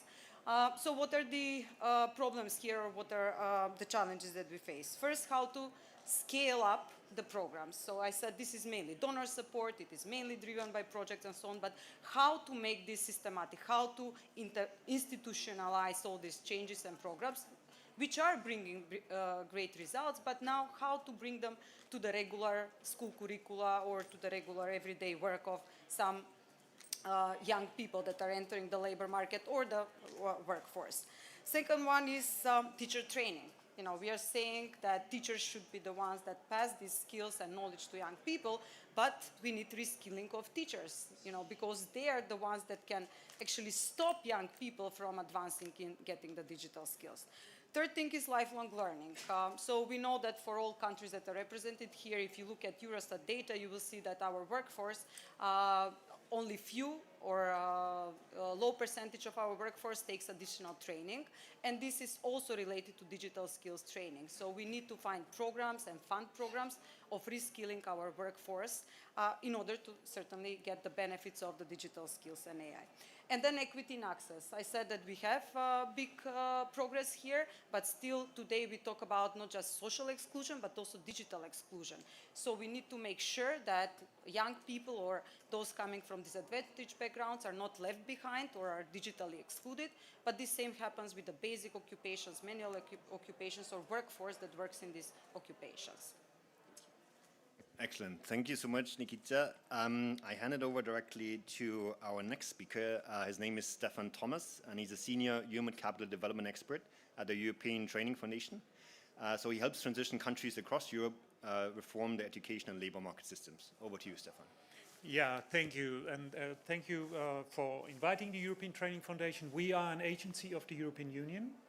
We're based in Torino, and we work with the neighborhood of the European Union. So in the neighborhood south and neighborhood east, and in exceptional cases, we also work in Asia or Africa, but that is really exceptional. We work more on the, let's say, medium range of qualifications, so not so much on higher education, but a little bit, or on primary or early childhood, so a lot on vocational education and training, secondary education, be it school-based or more work-based, and that is actually the word I wanted to use for what is working well. We have seen major reforms in all countries of the Western Balkans when it comes to introducing more work-based learning. So dual programs, apprenticeship programs, industrial attachments, internships. And that, of course, allows learners to learn about digital skills, digital technologies, usually the latest one, directly at the workplace. This is a major, I would say, a major achievement that we have seen. There is still room for improvement, but in general, that is a very good development. Where I see some room, let's say, for let's say improving the digital skills in the entire population, I have to agree with the first speaker. We see very low values when it comes to adult learners. Many lack opportunities for further training, for further education when it comes to digital skills. So there is a lot to do, I would say. When it comes to the third question, what new directions to explore, I would like to refer a little bit to the first session. I was, let's say, quite delighted to see all these presentations about digital innovation hubs. And I think they could be better connected with formal learning. So with vocational schools, for example, with secondary schools. They are quite well, we also saw that in the presentations, quite well connected, linked with higher education institutions, but very often this link to secondary education or vocational education and training is missing, and that could be something that could be improved. There are projects by the European Union. They are called Centers of Vocational Excellence that look at exactly at these links to create ecosystems between vocational schools, research institutions, higher education institutions, but there are only a few of them, and we need more of this. We saw in the presentations that all of those centers have a, let's say, training pillar, and that needs to be used more also in the formal vocational education and training system. That is what I think, and that would be one way forward. Thank you.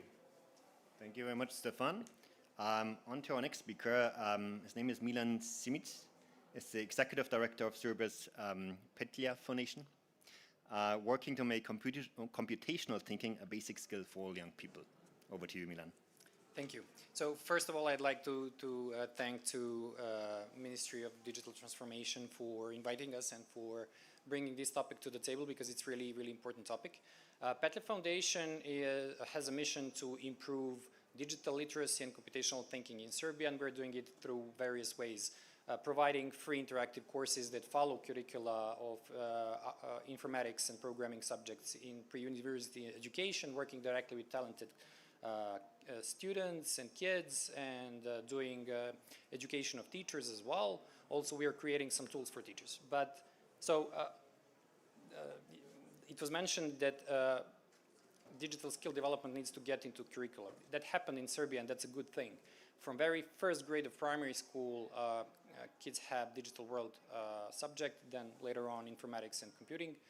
And it's really important that they have systematic way to gain digital literacy. But for us, more importantly, they gain computational thinking skills. Why computational thinking is important? It's not about the programming. It's not about the coding. It's not about the programmers. With the change and technology advancements, now we all should be programmers. So programming is not coding.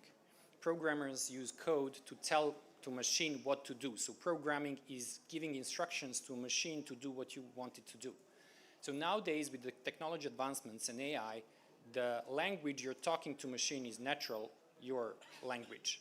And there is less barrier in communicating with the machine. So we all need to be able to abstract the problem, give the context to AI, break problem into smaller chunks, and give instructions to AI what we needed to do. So where the problem is? One class per week is not enough. So even getting it into curricula is not good enough. What we are missing is actually working on digital skills through all other subjects and project-based learning, because you can do that through bolding nouns in a sentence when you're learning the grammar, or through many other activities in many other subjects. So what we see as a solution to that gap, and how to enable introducing working on digital skills broadly, is actually to motivate teachers to try to do it. And there are many obstacles to that. But the way we see how it works is to actually do the demo classes. In various projects, we got into the classrooms. We showed how project-based learning can look like, and we saw the change in the classroom, and saw a change in teachers. They learned that it's not that difficult. They learned that it's working and that kids can do it. So problem there is that you cannot scale it, because there are no enough teacher champions who can get into all other classrooms and show things. So our idea is actually to get us everyone, the domain experts, into the classroom. Instead of waiting for the system to solve problems, we should, as IT experts or any other domain experts, actually get into classroom and connect education with a real life problem, and motivate both teachers and kids that this all makes sense. So I'll finish with that. Excellent. Thank you so much, Milan.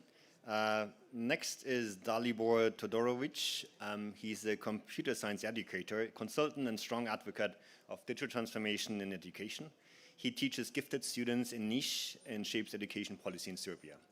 Dalibor, over to you. I also want to thank you first for inviting me here, and I think that this is a really great pleasure being here and sharing our opinions, our insights, perspectives, and thoughts about all these important things.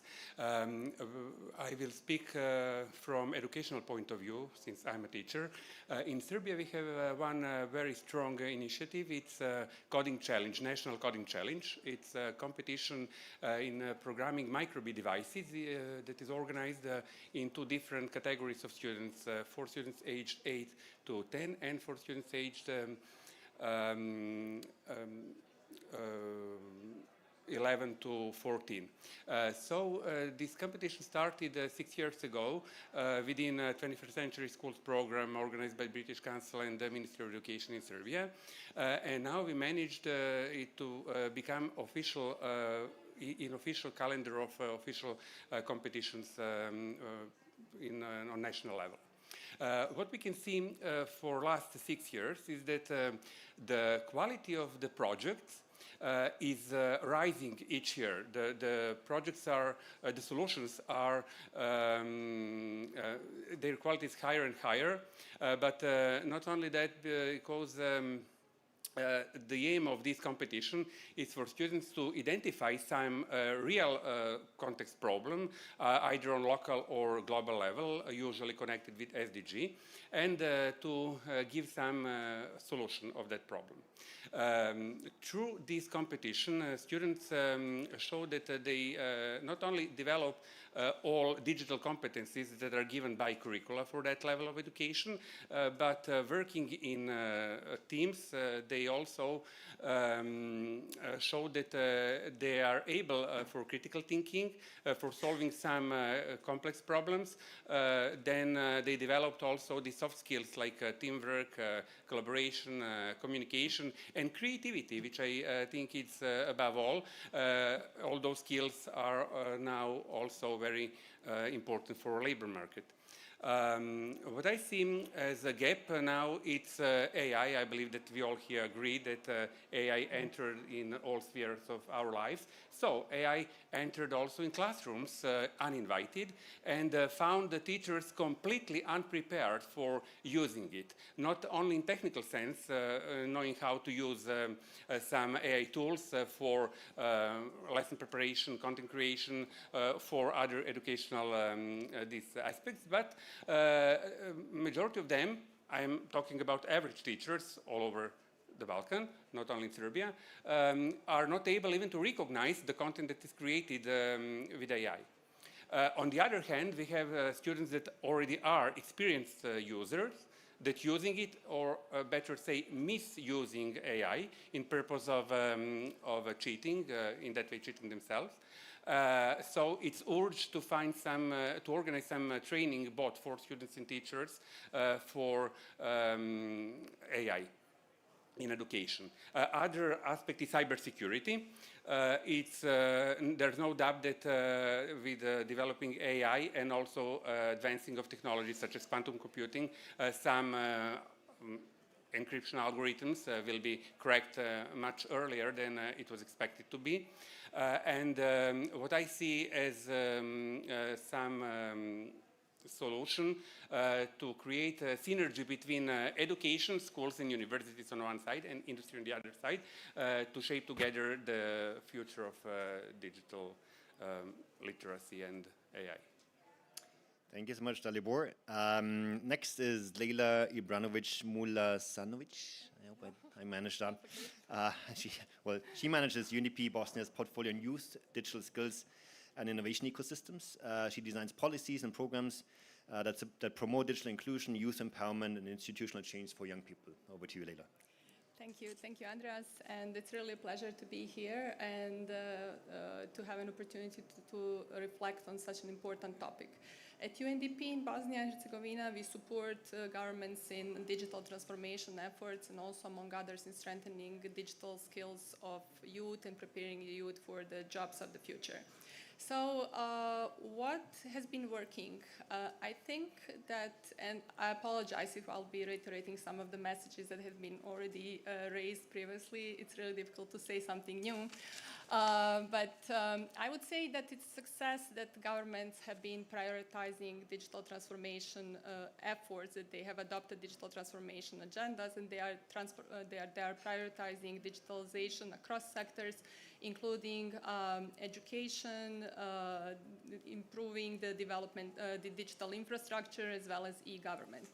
Another thing that I think it's really important is the fact that there has been a rising collaboration among different digital ecosystem stakeholders, including government, private sector representatives, educational institutions, training providers, NGOs, to design and roll out different digital upskilling programs, which not only provide digital literacy skills, but also equip youth with future skills, such as critical thinking, collaboration, problem solving, which are really extremely necessary for the labor market today. And thirdly, I would say that as a consequence of this, we see that youth is really stepping forward and is willing and eager to embrace those digital and new technologies. And as a consequence, we see a rise of tech startups in the region, which is really an important development. What is missing and what is still the biggest gap is, I believe, the mismatch between the supply and the demand side. We still have a huge gap between what the education is offering and what the labor market is demanding. And there needs to be, we need to think of how we can strengthen those, as Nikita pointed out, how we can strengthen public-private partnerships to ensure that curricula are co-designed, they match the real needs of the industry, and that kind of a private sector becomes a co-investor in talent development. Another biggest gap that we see also from the perspective of UNDP is the fact that there's still a huge digital divide and unequal opportunities to digital learning. And this is not only in access to internet. It really boils down also to lack of access to quality of digital learning, to mentorships, to career pathways in tech. And if we don't address that gap, then those disparities really risk widening the existing socioeconomic gap. Lastly, how do I see what are the solutions? So definitely strengthening public-private partnerships, as I said, in developing, so making the digital literacy skills as part of formal curricula. I know Serbia has been advanced in that regard, but the rest of the region, I think it's really facing similar problems, because those digital upskilling programs, which are really great, are rarely scaled up, and they are not integrated into formal mainstream education. We have lack of capacities of teachers. We have lack of modern equipment. There is still lack of access to high-speed internet, and so on. So in order to solve also digital divide, we really need to work on developing the infrastructure and ensuring that also underserved communities and marginalized groups have equal opportunities so that no one is left behind. Thank you, Leila. Last but not least, Ilya Serafimov. He's the CEO of the Serafimov Group and the Vice President of the ICT Chamber of Commerce.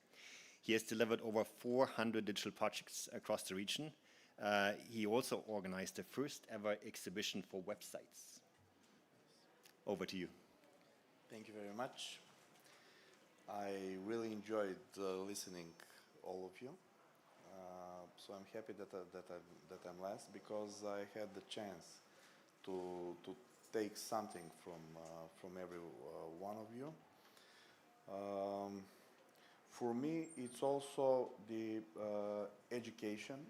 It's as Milan and Dalibor talked, is maybe the main topic, and today is real life example for that, because this digital summit, as I see, is visited by a lot of young people and private sector. When I had a little chance to talk with the organizers, they are surprised by the interest of the first day. So that means something. That means something that the people's awareness. People love to educate. They love to learn something. They need events like this to be more often, and events that offer digital literacy, digital education in general. Um, that I believe it's the most important thing, the most important part for the youngsters, for the students, for the SMEs. It is the same thing that is the lack. We have, as Leila said, we have also in Macedonia education, formal or non-formal, where it gives us opportunities to learn some skills, but those skills, those digital skills, are not necessary needed for the labor market at the moment. They very often they are very not synchronized with each other. So that must be fixed very soon. I was thinking that maybe one solution is some kind of a digital platform that will make like a digital passport, that we will have all the WB6 that will do it together for verification of skills, for well prepared educational programs for digital skills, for digital education, etc. UNDP will pay for it, no problem.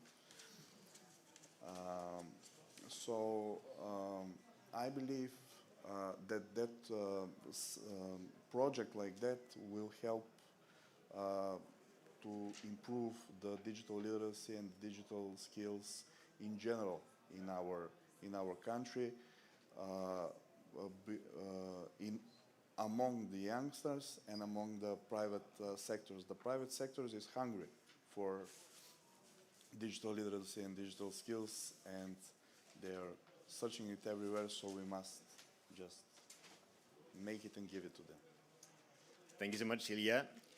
Now, we've heard from all the 6 speakers, very different perspectives, some common elements here, and we'll dive deeper into those in a second. But now I want to bring you in. Not just asking questions, but we want your inputs. So you've heard sort of different elements of a possible future, different futures, a vision, different bits and pieces and components of that. My colleague Milica here will give you post-its and markers. And the question for you is, it's not about gaps and what's missing, but it's more sort of what should the future look like when it comes to digital skills for the Western Balkans? What sort of one element you'd like to see, maybe also how we get there. I'm not sure if you can see the questions here, but I'll still show the slides and I'll read it to you. So what changes would you like to see? And sort of what skills, what opportunities, what barriers should we overcome? How will we work, and who is this for? So focus on the left-hand side here. And ignore the color of the post-its, you just get other colors. But take some time, and as you write this down, we'll continue our conversation, and then we'll collect the post-its from you and see if we in the room can build a collective vision of the future of digital skills in the region. All right? Good. Okay, and while you take your time and write your ideas on the post-its, we'll continue the conversation here, and you can pick up more from what we're discussing and add to that. But I want to get back to, I think, one element that's been mentioned by many of you, which is sort of, Nikita started with that. There's a lot of projects, different initiatives, but doing it at scale is really difficult. So the systematic part of it, or maybe systemic part of it, is really hard to do. Stefan talked about connections among different actors. We also heard about sort of how different institutions could work together more closely.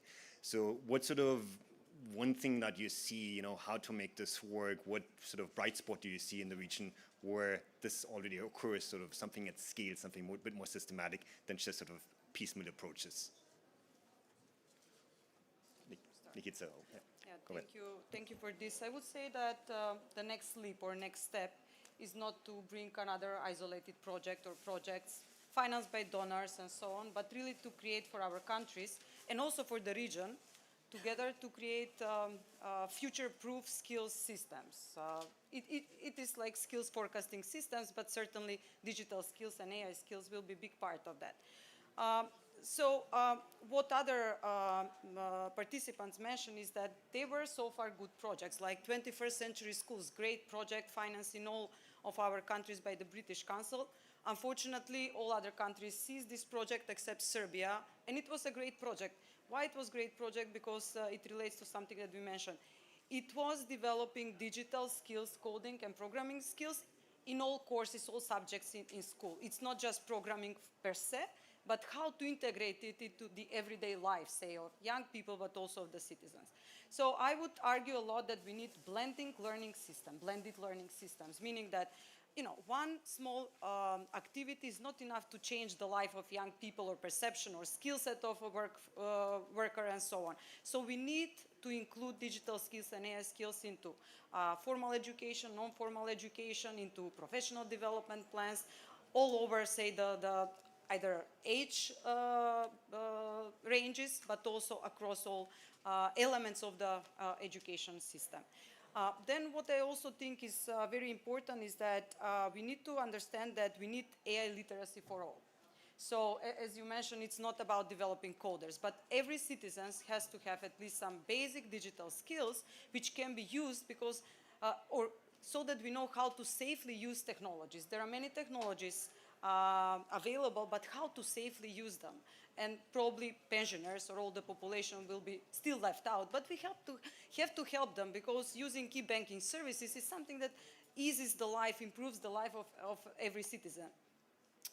Then what was also mentioned, digital frameworks. So EU has a digital competence framework, which is great. None of our countries has translated that into national education or digital frameworks because their skills are very elaborated on each level. And if you see again all of the countries from the region on this, so the EU provides, Eurostat provides data on digital competencies in all of our countries, you will see that our population, even young people, lag behind their counterparts from the EU. So we need to work a lot on this. It's not just the older population, but also young population which doesn't have enough skills.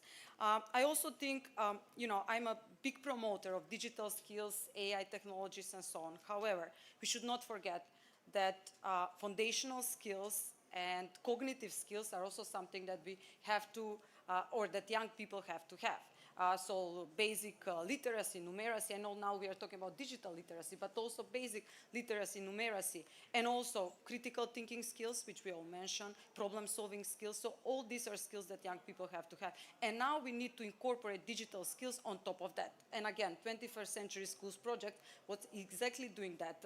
I'm a big advocate of that, and I'm very unhappy that Macedonia at that time decided not to prolong the project with the British Embassy. And lastly, I think that cross-border cooperation, learning from each other, expanding this initiative. So I have to also mention that actually Macedonia was the first country that introduced coding in elementary school, 3rd grade in elementary school. But unfortunately, Serbia surpassed us, not just with legislation, but how it is implemented. That is very important. And how to make teachers being promoters, because teachers nowadays, they are afraid actually of technologies. They are afraid because their students know much more than they are. As you said, they called them, or AI called them unprepared, you know, how to assess the essay of a young person when most of these essays are nowadays written by AI and so on and so forth.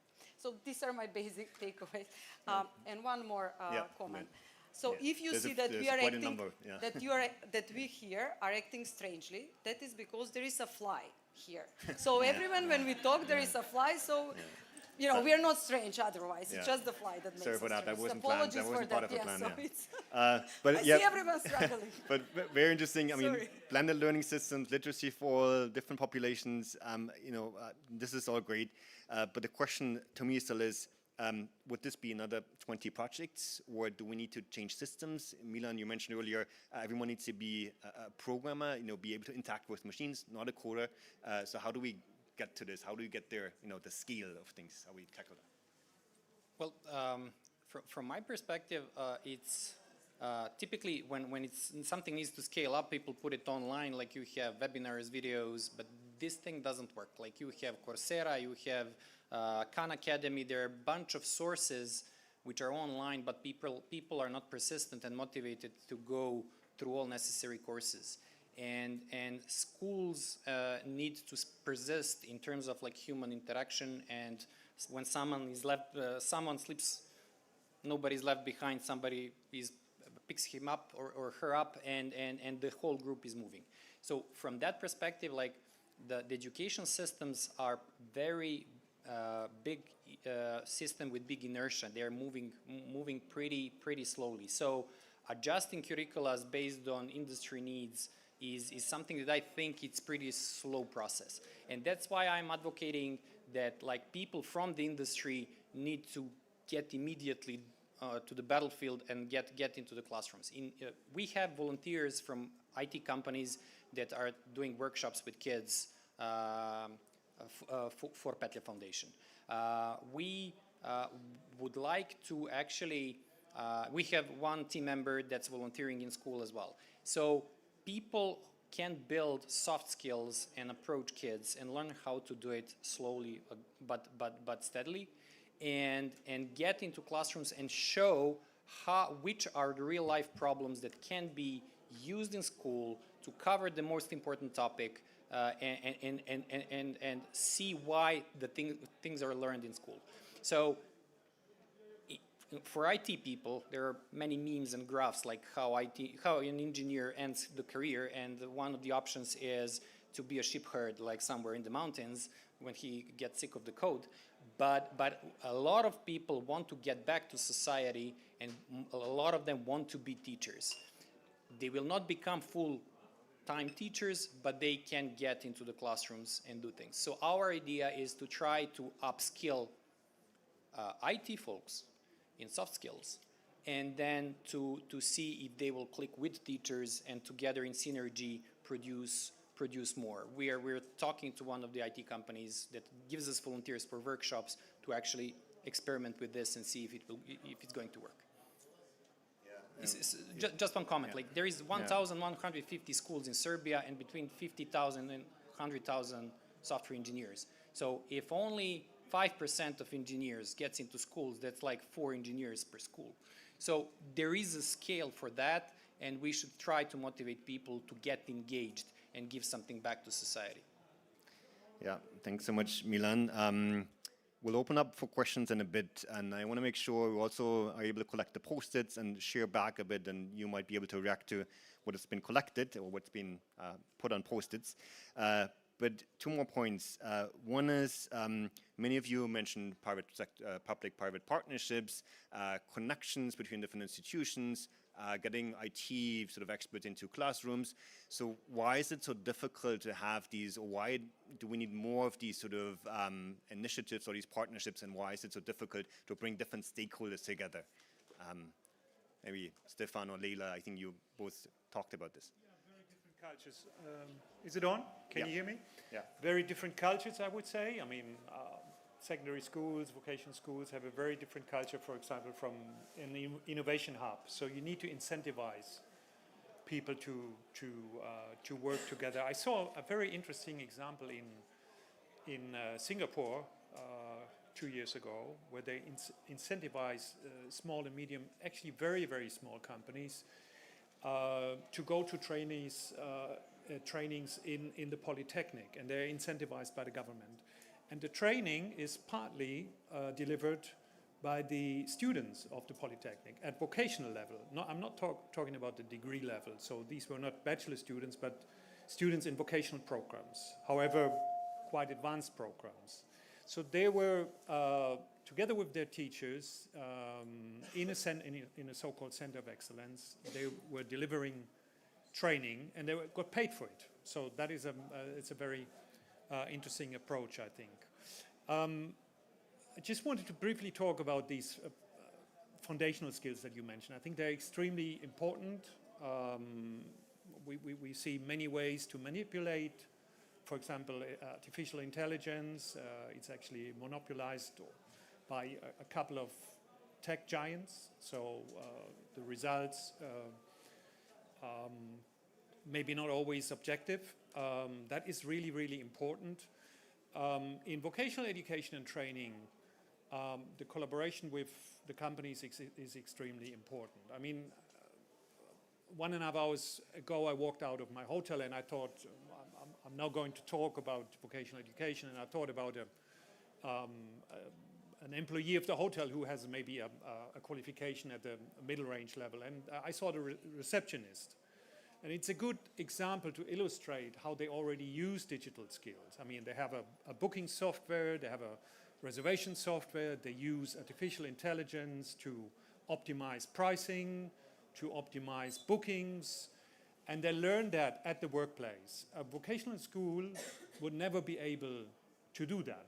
So we need this well-organized, well-structured workplace learning or work-based learning, and I see a lot of progress in the countries already, but there can be done much, and then complement all that with those centers, these digital hubs, because they probably have technologies, they have lecturers, teachers that vocational schools will never have. So for the, let's say, the qualifications at the higher end of the spectrum, that is really, really needed.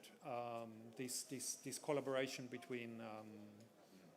between different players, vocational schools, secondary schools, with higher education, but also with research and innovation centers. Also to make an optimal use of capital, of resources.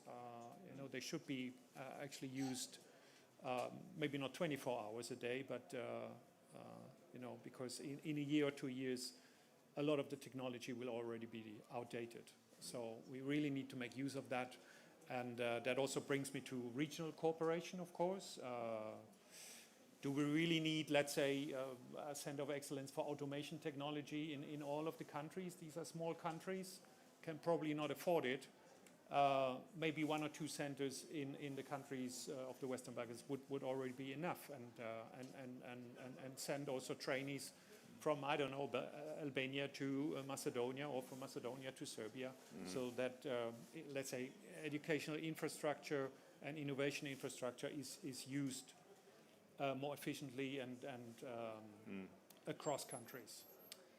Yeah, thank you, Stefan. I want to pass the question to Leila, because digital skills, you can't really do much without partnerships, right? When we've been hearing this again and again, there is sort of resource and capabilities across different sectors, across different levels, across, between IT experts and schools.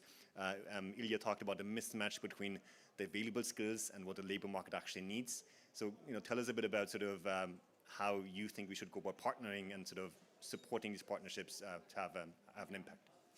Yeah, I mean, these cross-sectoral partnerships are really difficult, as Stefan mentioned, because of different cultures, because of different interests. And it is really difficult to align all the different actors with different interests around the common agenda. The private sector sees the public sector very slow, as Milan pointed out. Educational reforms are really taking so long. Updating curricula is really a burdensome process, and companies need qualified workforce immediately.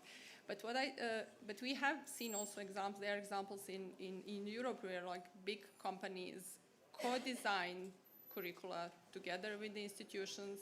They provide apprenticeship, mentorship, and they see this as an investment in their business, because if they start early on, they get the workforce which is actually fit for purpose. So, as I said previously, it is really important that the private sector sees an interest in this and that it co-invests in talent. But I wanted to say really something about scaling that you mentioned earlier. I think it is really important to have the systematic and inclusive approach to this. In Bosnia and Herzegovina, UNDP has been supporting different levels of government. We have a really decentralized administrative system with different levels of government, cantons, entities, state level, municipalities, and we have been trying to holistically approach this, the problem of building digital skills, working across primary, secondary, tertiary education. However, there is an extent to which we can support things. There are always questions of sustainability. What happens when the project leaves? What happened when we have equipped 40 plus STEM labs across different schools? We have trained more than 200 teachers across different levels of government. But then there needs to be an investment on the side of the public sector in continuing and in ensuring that the results of the projects are actually there. So we need a systematic approach in terms of, okay, curricula needs to be updated, they need to be aligned with real industry needs. But this is an ongoing process because technologies are changing very fast. So what is relevant today is not relevant to tomorrow. So there needs to be a constant mapping of the skills in demand. And this requires capacities on the side of the educational institutions, and they also need support in that. We need modern equipment, we need the infrastructure, so digital infrastructure which can enable the digital skills to flourish. We need high-speed internet. In Bosnia we have a problem that there is this huge divide among rural and urban areas, and it's not only in Bosnia and Herzegovina, I think it's all across the region, where still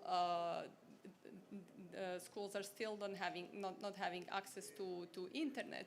And then most importantly, we need capacities of teachers, because this is something that needs to be an ongoing endeavor, and efforts need to be put to strengthen the capacities so that they can deliver the quality digital learning. Thank you, Leila.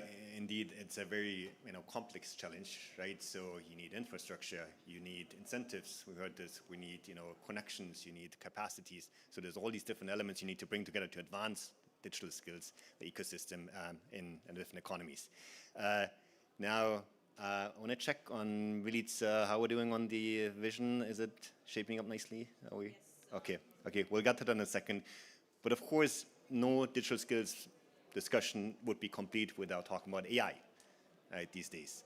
So I'm sure, Ilya, in your 400 projects, there's increasingly use of AI. We heard, I think earlier, that AI is both a curse and a blessing. It's a huge opportunity, but also a huge challenge, especially when it comes to students using AI. Some of them cheating, some of them using it more effectively. So Ilya and also Dalibor in your work as a consultant and educator, so what do you see, what's happening right now when it comes to the use of AI in a digital skills domain?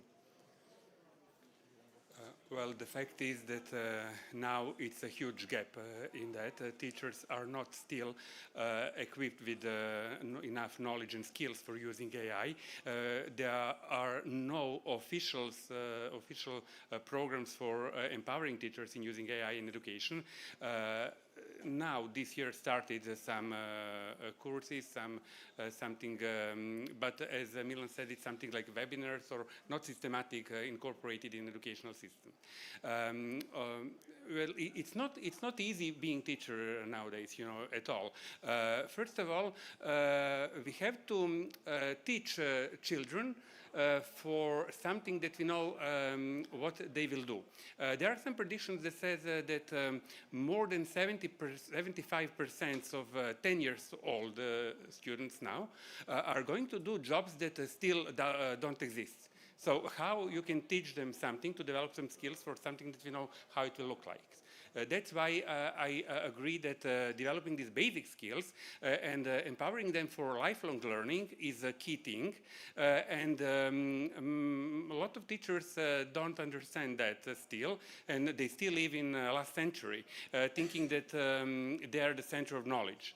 I always try to raise the awareness with one sentence. If some 10 years old student is interested in something in biology, for example, he won't wait Tuesday afternoon, 5th class, to ask his teacher, biology teacher, about that, because all information are now easy available just on one click or one touch. And the job of teacher is to teach him how in this ocean of information to select right, proper information, how to use it and how to present it in a purposeful way. And as you concluded, teachers, the capacity of teachers, especially in this region, is not how to say, on so high level. And a lot of teachers are not motivated to work on themselves and to upgrade their knowledge. I remember a long time ago, one my teacher at the university said, some professions are like wine. For example, law, history, maths. As longer you are in that, you're better in that. But some professions are like milk. If you not use it for 2 days, you have to buy a new one. So our profession is something like that. We have to be updated, to learn each day new stuff. So teachers are basically in the same time and students and teachers. And it's demanding, it's time demanding, it demands energy and awareness of that. Yeah, I know what you're talking about. My parents used to be teacher, my sister's a teacher, my kids obviously go to school, so I have these discussions almost on a weekly basis. Ilya, over to you, and then we open up for questions. I'm sure there's a microphone here, right, for asking questions? Okay, Ilya, over to you. First, I would like to say something about the previous topic, about the mentioned the private-public partnership.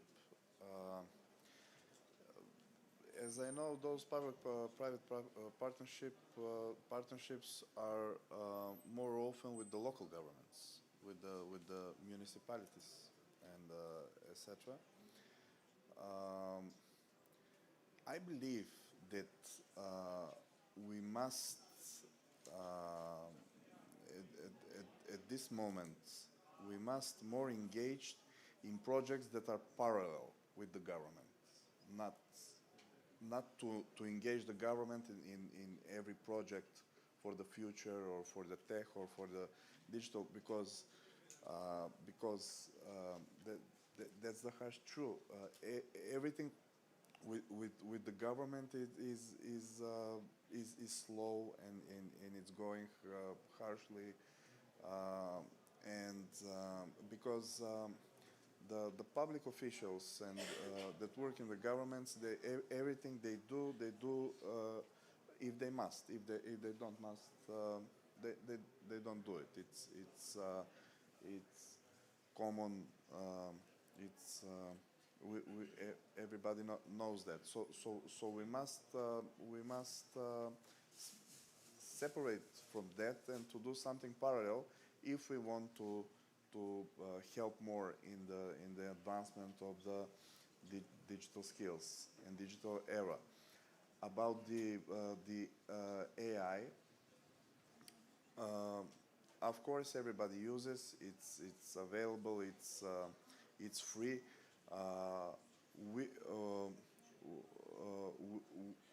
We must to do something about to learn them how to use it, because the official number, the official fact about the ChatGPT is that every fourth time it gives you wrong information. So you must we must teach the students how to train their AI. Their AI will be their pet. They must train them. They must teach them how to respond, what information they need. Then they must ask the real questions. So maybe that will be the next challenges, because the situation with the AI is a challenge at the moment. It's not a threat. It doesn't necessarily should make us insecure about it, or the teachers or the school systems or the private sector or public sector. It's a reality. It's a challenge, and we must work with it and around it. Thank you, Leah. Questions from the audience? Anyone wants to ask a question? Yes. Can I ask one yes. first? Because, Sorry, I think you need a microphone, otherwise people can't hear you online. I'm not sure if we have one. There is one. I happen to have been given one. I'll be passing around. Okay. Go ahead. I'll just say this one from here, okay? How will AI influence the development of digital skills when it does everything for you? And I guess, thank you so much. And I guess a follow-up on that, there's a fear that, of course, with the rise in development of AI and emerging tech, there won't be a lot of jobs to have in the future. And younger generations, and not only younger generation, but all generations are getting afraid that this might be a big problem for us. And some experts are even saying that 99% of the jobs in the next decade will be gone, right? Taken by AI itself. So do you have any comment on that, or how do you, I guess, suggest that we move forward in solving that problem? We got a few inputs from the audience as well, but I'll let you go ahead, whoever wants to go ahead and. Like one or two more questions? Yeah. And then I'll ask them to the panelists.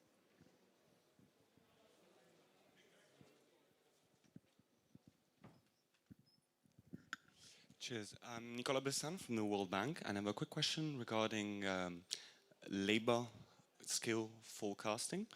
How is it integrated within the governance that relates to ministries of economy, ministries of labor, relationship to ICT industry associations and the firms themselves? How do we better involve them so as to predict in a forward-thinking manner as opposed to a year-by-year demand and vacancy analysis, scraping postings from platforms, be them international, be them more local based, involving the ICT associations in the process, so as to make the linkage with the curricula, with the vocational trainings, with the training providers.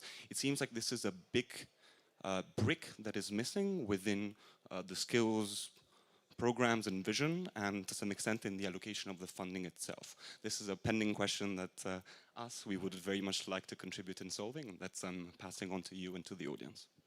Thank you. So question on labor skills forecasting and how to use this data to make better decisions.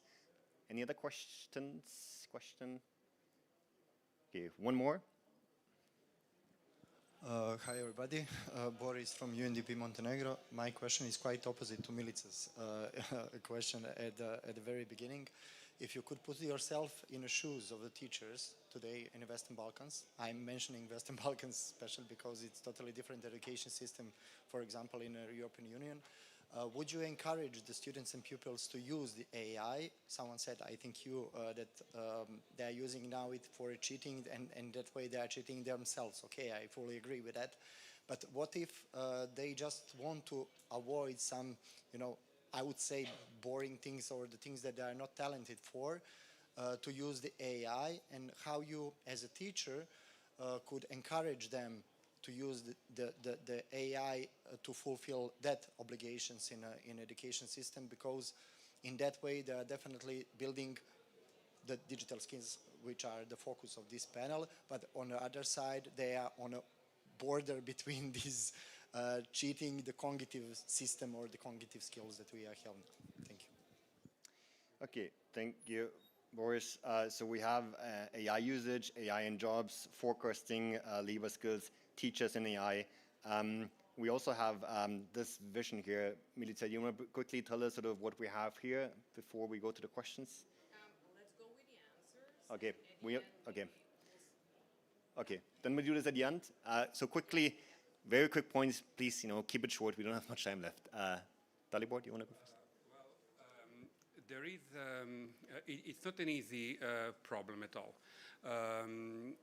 I will say one example from my students from 2 years ago. I teach programming, and they were solving some problems on a rapidly online platform. Then it started with embedding these AI predictions. They got prediction for finishing that line of the code and open next function how it should look like. So one of them said, oh teacher, but this is doing everything instead of us. Why we are learning this? Maybe it's better for us to try to find now some other profession will be changed soon with AI. I think the key point is to raise their awareness that it's not the point to use it AI as to give a ready solution. For instance, if we have some complex problem and now we're thinking about that, we don't have idea how to begin. We can use AI maybe for initiation, for brainstorming, to give to got some inputs, and then to discuss about each of these offered solutions. Also, when we have ready projects from AI, we can't use it like that. We have to check it, and that's demanding critical thinking because often it's not either solved in a proper way or it's not solved on using that method that is the point of the curricula. It's used on some heavier way or on some way that it's not learned by curricula in school. Okay, we're short on time. So I just want to give a chance to one more speaker to answer a question that was asked, maybe on someone on forecasting and labor skills. Nikita, over to you. I wanted to say an anecdote which is the profession that cannot be replaced by AI. Have you seen these reports? Well, politicians as well. Because AI cannot learn. They're not making decisions based in some, let's say, rational thinking, consistency, and so on. In terms of forecasting systems, so I will say what is the system in Macedonia. We have first macro, say, level forecasting, meaning how many people will enter the labor market, how many workers we will need, how many workers will exit the labor market, and so on. But what we do, and I think it's very important, is we have skills councils, which are for specific occupations and professions. So it's more like expert discussion, panel discussion, where experts come together. These are both policymakers, but also people from academia and from private sector, and trying to forecast the future needs of the labor. It's not in so much detail as the education system or institution would like to see, like what are specific skills and so on, but it works well. Much better than any macro model, these fancy models for forecasting of skill needs. Thank you so much, Nikita. So we're running out of time. We need to end and move to the next panel. Melissa, we'll go outside with this collective vision, and whoever is interested in learning more about this will be able to join us. I want to give a big thank you to all of the speakers. Yeah, we don't have time left. We kicked out. Yeah. To it, right? Let's Yeah. do that. So big round of applause to all the speakers. And thank you for coming to the session, and enjoy the next panel and tomorrow's conference. Thank you so much.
For today, regional players in research and innovations, Research Education Networks, NRENs. Moderator, Ms. Marina De Giorgi, Senior Partner, Relation Manager, GEANT. Panelists, Aryan Jelaj, Director, Russia Academic Network, Tirana. Aleksandar Popovski, Director, Marnet Skopje. Fiola Restelica Ahmeti, Digital Development Expert, World Bank. Valentina Radulović, Executive Director, Science and Technology Park, Podgorica. Vladislav Vidikov, NREN, Representative, Skopje. Thank you. Hello, hi. So I'm Marina from GEANT, and I'm here with our very inspiring panelists. Actually, let me check if the presentation will work. Inspiring panelists to talk about the underlying infrastructure to enable digitalization in the region. An effort that is mainly made or together with the NRN, which is the National Research and Education Network.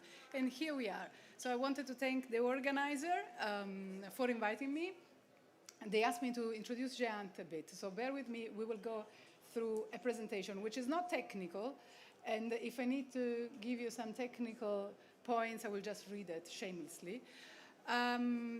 But I also want to thank you, the panelists here, as they were already introduced, Valentina, Alexander, Fiola, Aryan, and Vladislav. And I will ask you a round of applause, if it's possible, for them being here. Thank you. All right, so what is GEANT? GEANT is the association of, European association, really. It's a collaboration of European National Research and Education Network. I'm not sure you see the slide, even if it's a very big screen, but basically we support and represent 38 NRENs, plus the Nordic countries, which have the smaller consortium there.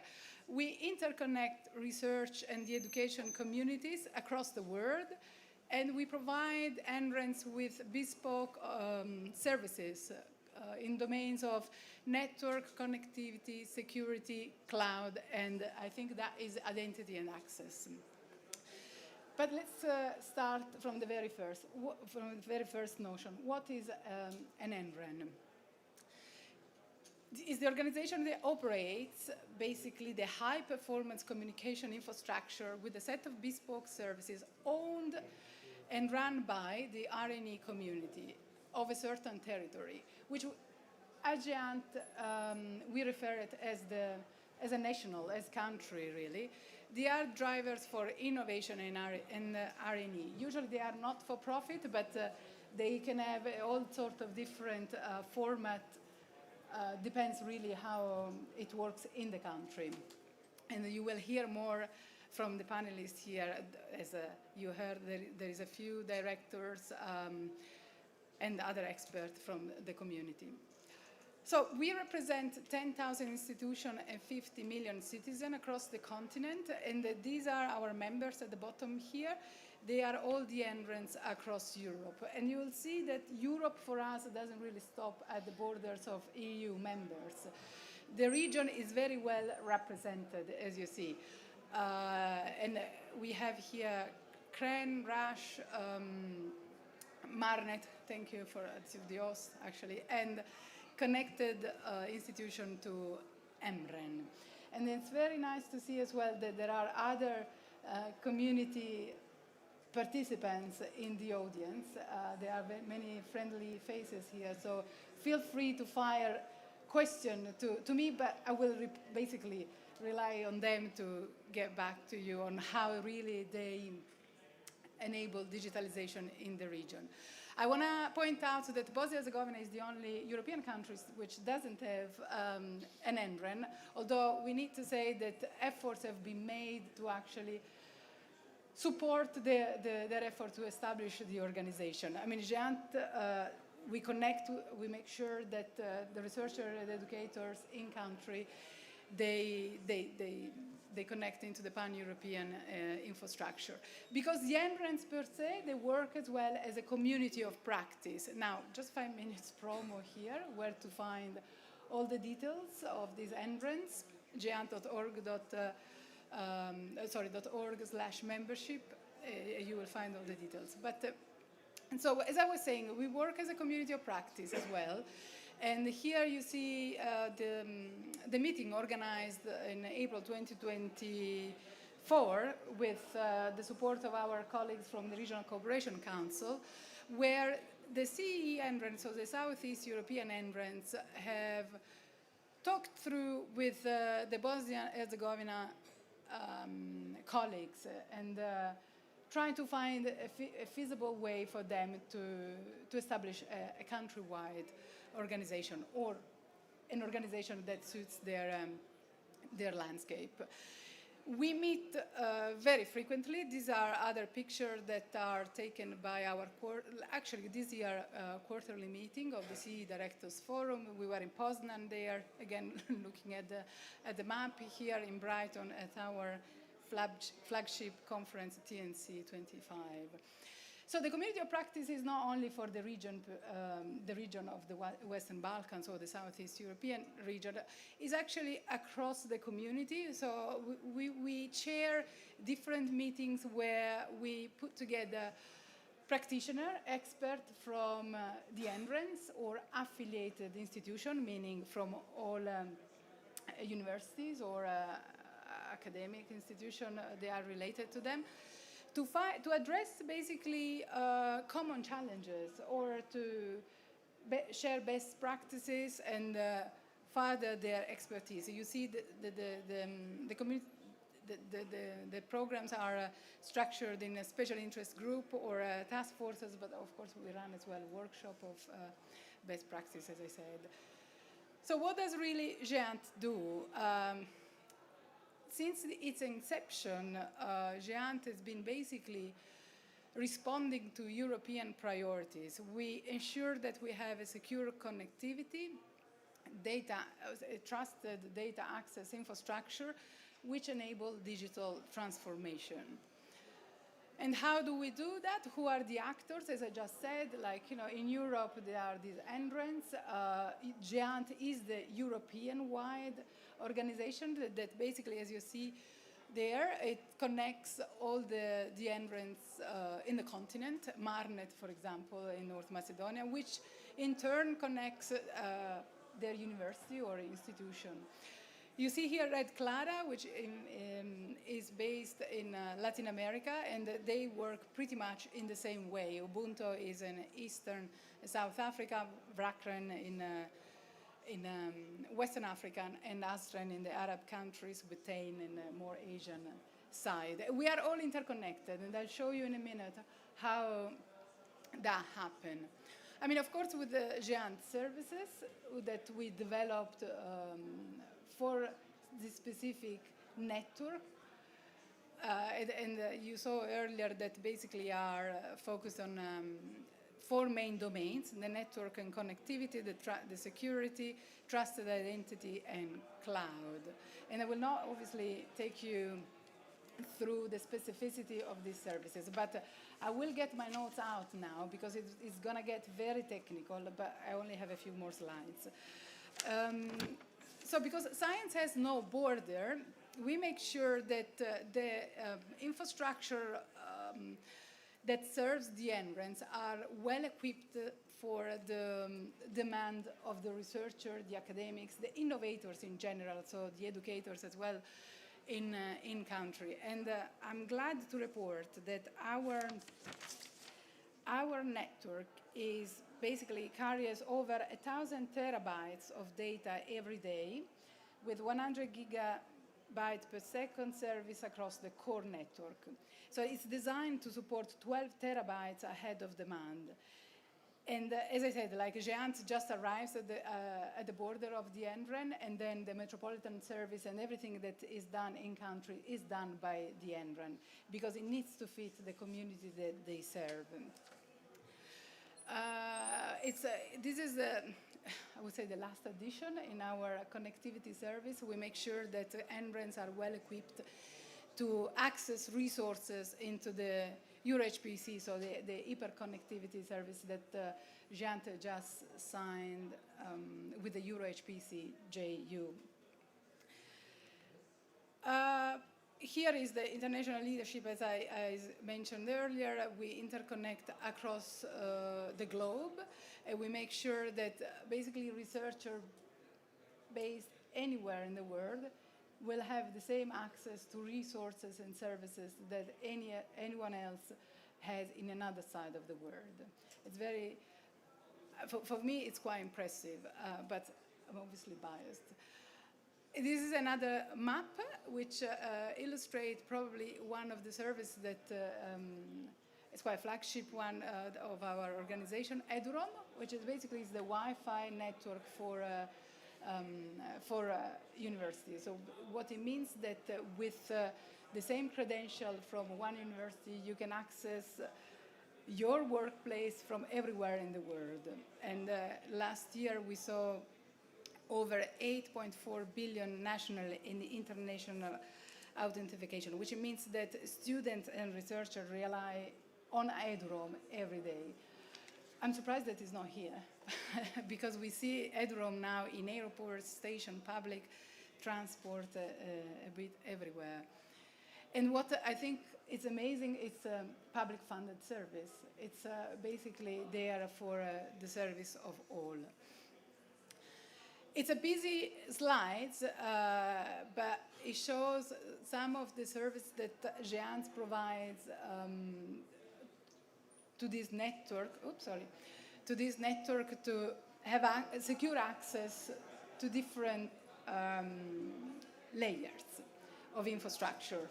So here, the core AAI, I think I would just mention that it's as it is the backbone whereon the services are built on and can secure access from the user, which again are the researchers, the educators, the innovators. And they support the international collaboration, the student mobility, and what it means that is you can be everywhere and just collaborate with any other researcher team across the world. It's a very tangible outcome of the TNI services that GEANT provide. So basically, again, the infrastructure that provides access to the EOSC node, which is per se another research infrastructure. If someone wants to clarify further on what EOSC is, please feel free to join the discussion. Then, how do we do innovation? So, GEANT is not just technology or services. In fact, it's much more than that. It builds on the human capital that are the entrants. They are the innovators. This is a community of innovators across the globe or in Europe that they work together and they further innovation by sharing what they have in place and by discussing. And as I said, we need to think that this is the infrastructure available to everyone, but then in country it just gets different form and shapes as it fits the community of that territory. And because we are here in North Macedonia, I will give now the virtual mic really to Alexander and Vladislav to tell you a little bit more how Marnet, the local ENREN, works and what do they provide for these communities. And then I will ask also the panelists to go through the first question and how has GEANT helped your ENREN serve the digital agenda in the country. I will only have 2 more questions after this, and then I will open up the floor for you as well to make your comments or to ask the panelists as well. So thanks for now, but Alexander, please, can you come in? Do you? I don't know. I have a later for the services. Okay. Diana, do we have my presentation? Moja prezentacija ima? Da.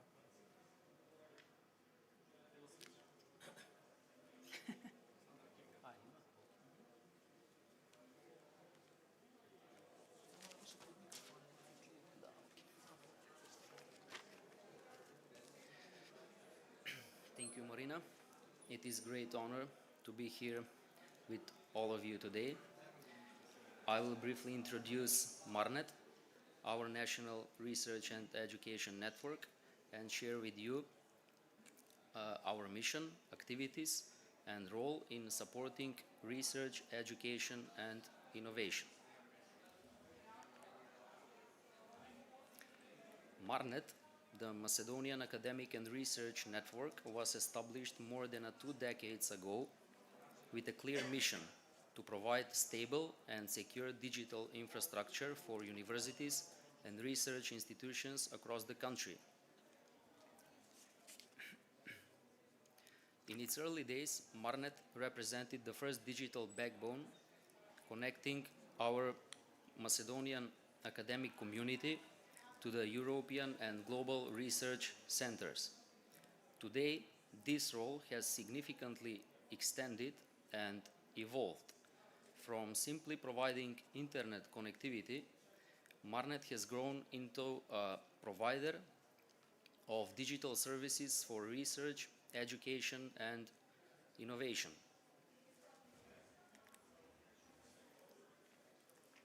One of the most important aspects of our development is the long-standing collaboration with GEANT, the Pan-European Research and Education Network. Through GEANT, Marnet has become part of the largest research infrastructure in Europe, enabling connectivity with over 40 national and research and education networks and millions of students and researchers. This collaboration has opened the door to the use of European and global digital tools, from secure e-identity platforms, cybersecurity services, and real-time exchange of research data, enabling us to build a competitive and innovative region on the Western Balkans.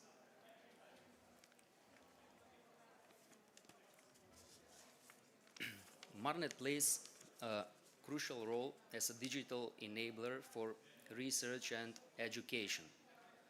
Beyond Internet and DNS administration .mk domain, we provide e-learning platforms, cloud services, and data repositories.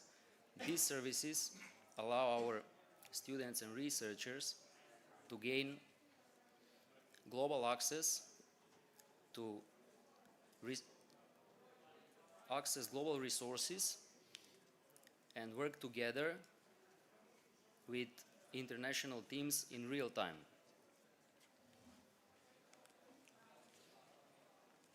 We also aim to bridge digital divides. Our mission is to give equal opportunities to students and researchers across the country.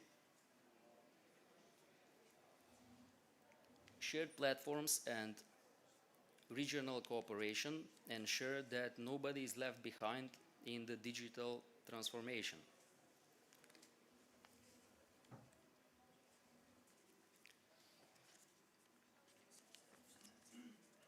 An important part of our work is providing trusted access.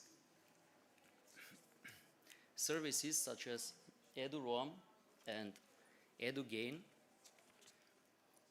allow our academic community to move and collaborate easily and to access digital resources across Europe with a single identity. Cybersecurity is also a priority. By working with our European partners, we provide protection from digital threats and maintain trust in our services, while our network is ready to support large-scale data use in fields such as AI and environmental studies. Finally, through our cooperation with GEANT, we open doors for participation in European-funded projects, Horizon programs, and other initiatives. This brings our country closer to the European standards for open science and strengthens cross-border collaboration. In essence, this leads to one fundamental conclusion, and that is our entrants are not a cost. They are our most strategic investment in our digital sovereignty. They are the key to retaining our brightest minds and securing our academic institutions. Thank you. Thanks, Alexander. This is very actually helpful and useful to read that statement as this is what entrants are really at cost zero, as we said. That different services are available there. Vladislav, did you prepare any? Yes, I have a short technical, so I need the clip. Thank you, Alexander. So Vladislav now will introduce us to practical services. I'm going to be practical, and I promised I will be only 5 minutes, and I have to pass 55 slides, so I will be very fast. In reality, in 8 slides, I'm going to show you what already Alexander presented in what we use as services. Again, some things will just be repetition, but this is because these are the important flagship services around the globe. So, a bit of history. We was created a few years ago. And because we got the support from and fostering from GEANT, we did some interesting stuff. Mainly you see here the two, in reality the three most important things. First was the network, the base of everything, the connectivity to the global world, independent of the local operators, and then the two biggest flagship services, which are, I think, well famous in between the community. Eduroam. I have a saying, Eduroam, home is where Eduroam connects. So whenever you see Eduroam, you can easily connect and be as at home. So I feel like being at the university I work for. This starts from going around in Serbia on the main street, going in Smithsonian in the States, or going near an airport, or while walking here in the bazaar. Actually, there is Eduroam there because you have a university there on this small bridge, which actually is Eduroam. Whenever I got into the traffic jam under the bridge, I connect to Eduroam. And this is the most used service, which enables wireless connectivities for students, academia, and staff worldwide. I say that I know the network works when Eduroam works. As soon as Eduroam makes a hiccup, I get probably 100 different messages on different channels saying like it's end of the world, like the internet is not working. Here it's Eduroam is not working. We are somewhere and it's not working. You can see the map, and we would like to improve this and in the future have Eduroam in this institution, in the mall, etc. Like it's required and it's easy. It just needs a collaboration between, the industry, the community, and the network. EduGain. This was interesting a few years ago. This was how we learned the lesson, how we are stronger together, we can fight against what was called COVID-19, and how suddenly we have to go into the digital world, how suddenly we had to do everything electronically, and how suddenly we can verify it's us while at home, doing our online classes, doing access to different services, getting discounts, getting orders, etc. So EduGain is a set of, as you said, infrastructure for authentication and additional services on top. And by founding the AI Edu MK stuff, this collaboration allowed us to have all Macedonian entities being part of this EduGain, being part of capability to say that we are part of universities, faculties, etc. On this page, unfortunately, you cannot see that all the identity providers and their services, but you will also see services like schools and etc. using this. And one of the easiest way to verify if you're a student around the world is actually what EduGain as part of my EduID provides to you. So instead of the old-fashioned plastic card saying you're a student, you're a professor, or you're administrative. Exactly at this moment, at this faculty, this is what allows us. And then my favorite part, the essence, the true motor and catalyst of what we have done as a community around Europe is the network, the connectivity. And I'm going to now just tell, because this was something that it's important, but the project for GÉANT of expansion of the network was actually a very recognized one. It was nominated as the European Digital Connectivity Award in 2025. And for us, it's enough. And this allows us to use connectivity which is accessible to the academic set. You will see that we are ongoing connecting universities, but we have future bigger plans to connecting other important institutions, mainly high schools, elementary schools, and of course some important governmental services. And we already host at least 2 or 3 national systems. We are this great and stable infrastructure. And to show you, and this is for the lovely IT telecommunication audience in the room, how much does it mean? These are the last 24-hour traffic and the last yearly traffic of our network. And you can see that we are consuming with freedom and we have room to grow. And with the future upgrade of the network to 100 gig, we have even more room to grow. As I promised, my 5 minutes are up. Thank you, Vladislav. Yeah. I'm impressed that you kept for 5 to the minutes. So I'll get the clicker again. Yes, please. And we can start discussing finally. Sorry to bother you so much with PowerPoints, but I think they were very useful what Alexander and Vladislav actually showed there. Valentina, who doesn't really come from an NREN in Montenegro, but is connected somehow. So I will leave it to her to explain us how has GÉANT helped your NREN serve the digital agenda in the country region. In other words, what is happening in Montenegro. Okay, thank you, Marina. Hello to everybody from my side also. As Marina said, actually, I'm coming from Science Technology Park of Montenegro, and that is, in a nutshell, extended hand of our public University of Montenegro, and we are very close cooperation with the researchers and the scientists from our university, and we are very familiar and aware of the importance of Montenegrin research and education network that we are having there. Actually, our EMRAN is already up and running for already 20 years, and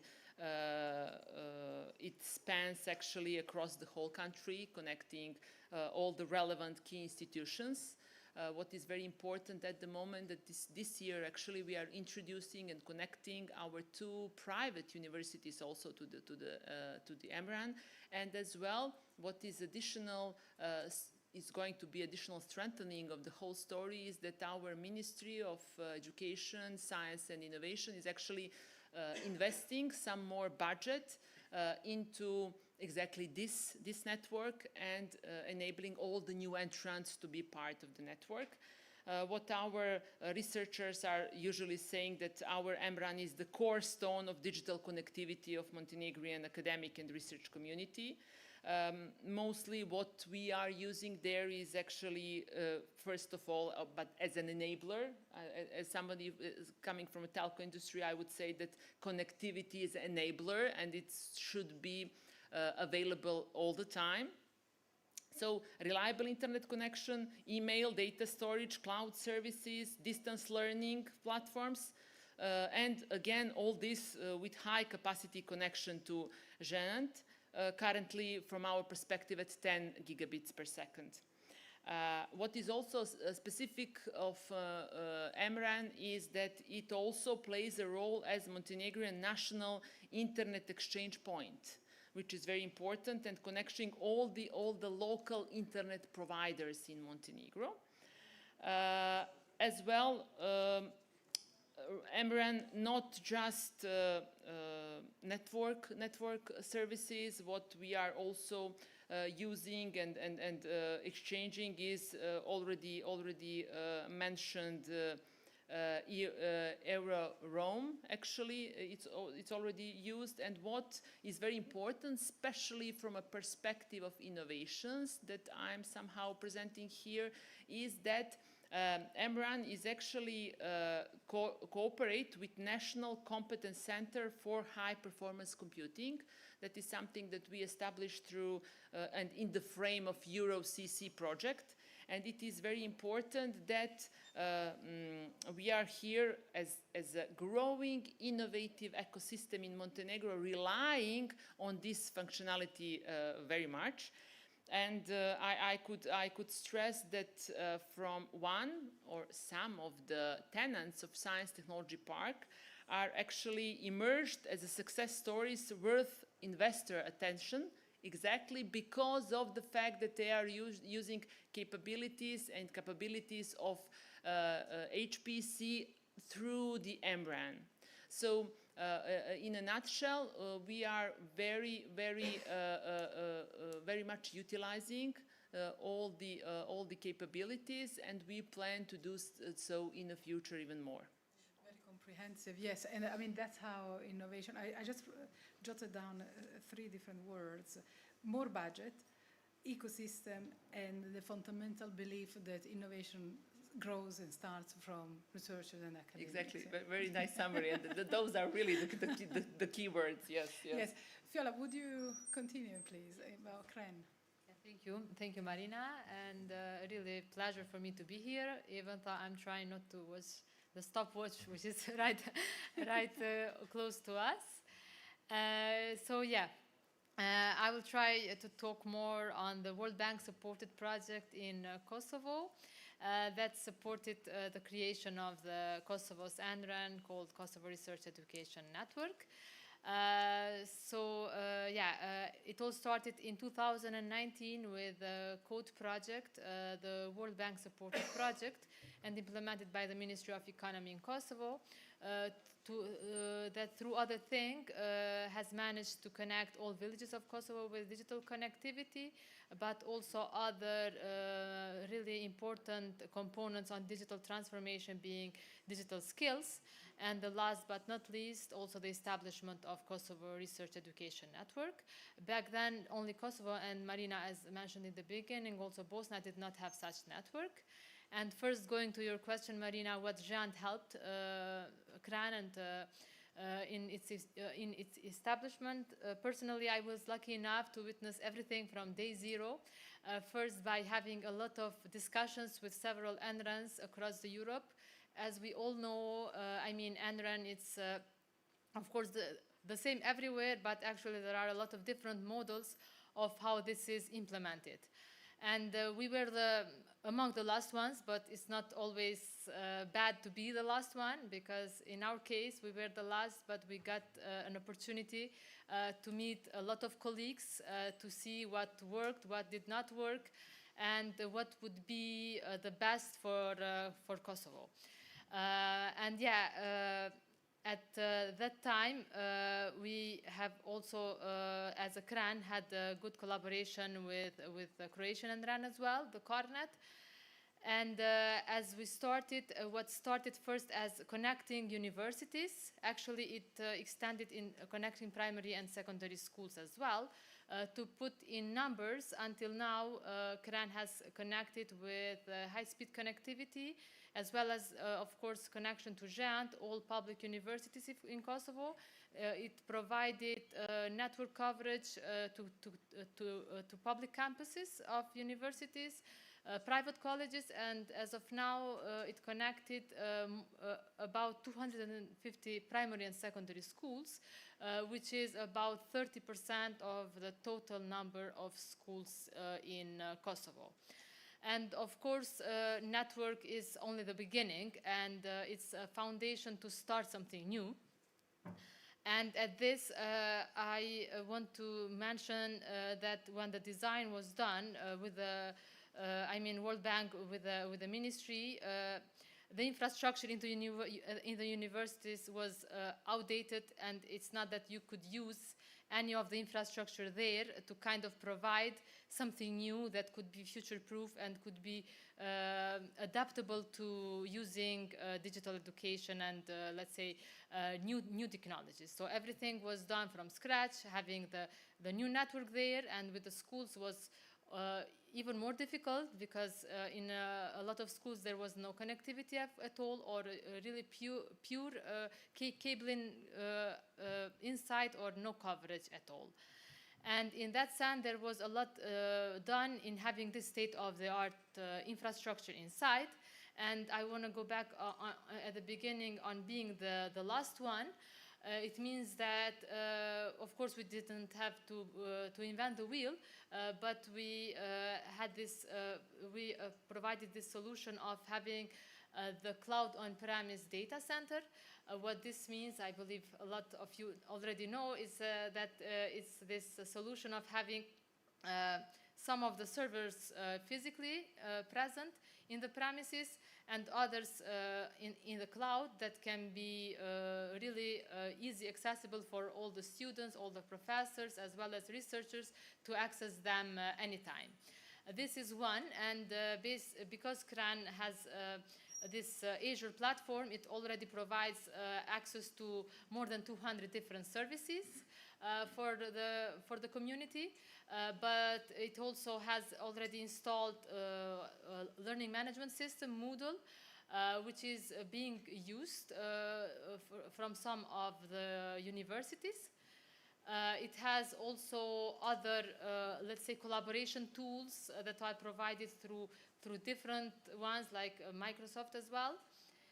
And yeah, this is in a more nutshell. And to go back to Jean, and it was mentioned previously by other panelists, the EduRoam, and we are really happy to hear from professors in Kosovo that they are using EduRoam, and it feels, when they go in universities in Europe, it feels like they belong there, and it is something that it is being felt also vice versa, having other professors visiting our universities and having that experience, which it is something, I believe, one of the most, let's say, well-known Jean services as of now. And CRAN, as it is now, of course, providing this support to its growing community. But it does not aim to stop there, but also to extend its network to others. And as I talked to my colleagues now in CRAN, as I'm not now directly in CRAN anymore, I know that they are working more on testing AI education as well, testing pilots on both on the network level, but also on supporting the research and the education community in having, let's say, AI content through the data center that it is already in CRAN.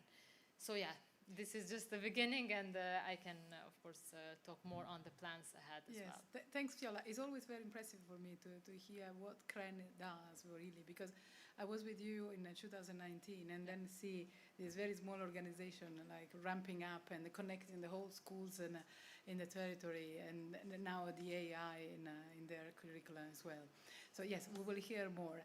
I will pass the mic now to Aryan from Rush, the Albanian Endron. Over to you. Thank you for the invitation. 5 minutes, I don't think that arrived to explain 15 years work. So, it's 15 year where RAS startup from scratch was a hard work. And this is a discussion, what is the NAND? Is the infrastructure or is the community? Infrastructure, if you think only infrastructure, we are a provider. And if we remain inside of our country, we remain a provider.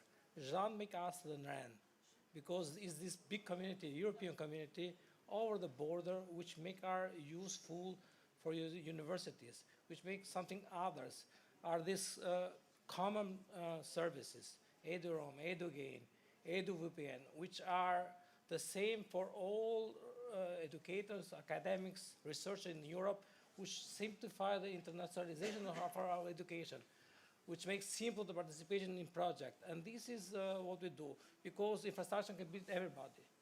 Was infrastructure before, ESP have infrastructure, we buy infrastructure from them, we need to make something different. And we need to have this community, which is important for us, because there are these people which build. And this was the dream when I started up with Raj. Make a provider or make a community, build a community. And we arrived to build a community. We started up as a project to build a service center for 2 universities. But it was really terrain at this time which gave us the vision. No, Ariane, go over the start idea. And the vision was to connect everything, to connect as soon as possible with Europe. And through this we grow. We grow through the help of the different colleagues from different RANs. We make from a small project to an RAN, to academic network. We start up with a small DLS project, I think it was, and go to a common network, own data center, own services. We built another perspective, building services over the infrastructure. And this was important, not only services, but also software applications, making useful for universities. So we have built everything over this infrastructure and going to the student, going to the researcher. We start up was of the famous platforms was U Albania, which was the assessment platform for students in a national level. We simplify the life of university and the students to go through all the procedure to university and to have simplify the work for the new professionals, for the next generation of our engineers, our doctors, our professionals. Other services which was common in the time of COVID, which EduVP and EduMeet, which was Jean services, the up to university platform, which come over some piloting university in Europe, come to us, and this have helped everybody. But this may grow because also the position of Jean as participator in different, as the unique conversator from EU Commission. Going to EUSATSA, going to EuroHPC, they have simplify our life to go to our university to tell, okay, you have now this, but you have the possibility to have this kind of infrastructure. And they make also growing the university inside of them. So make a kind of, how can I tell, a kind of ranking work inside of the university to go to have more partnership with other members of other NANs, so joint members. And so we have grown over the year. And I think this is the role of how joint helped the NANs. This kind of interlocutor between EU Commission, our community, NAN community, and our governments is a unique role of joint which play now, can play in the future, and can be really realistic development in our country, because we are small and we need to have also kind of coordinator between us. You bring this example of Northern Net.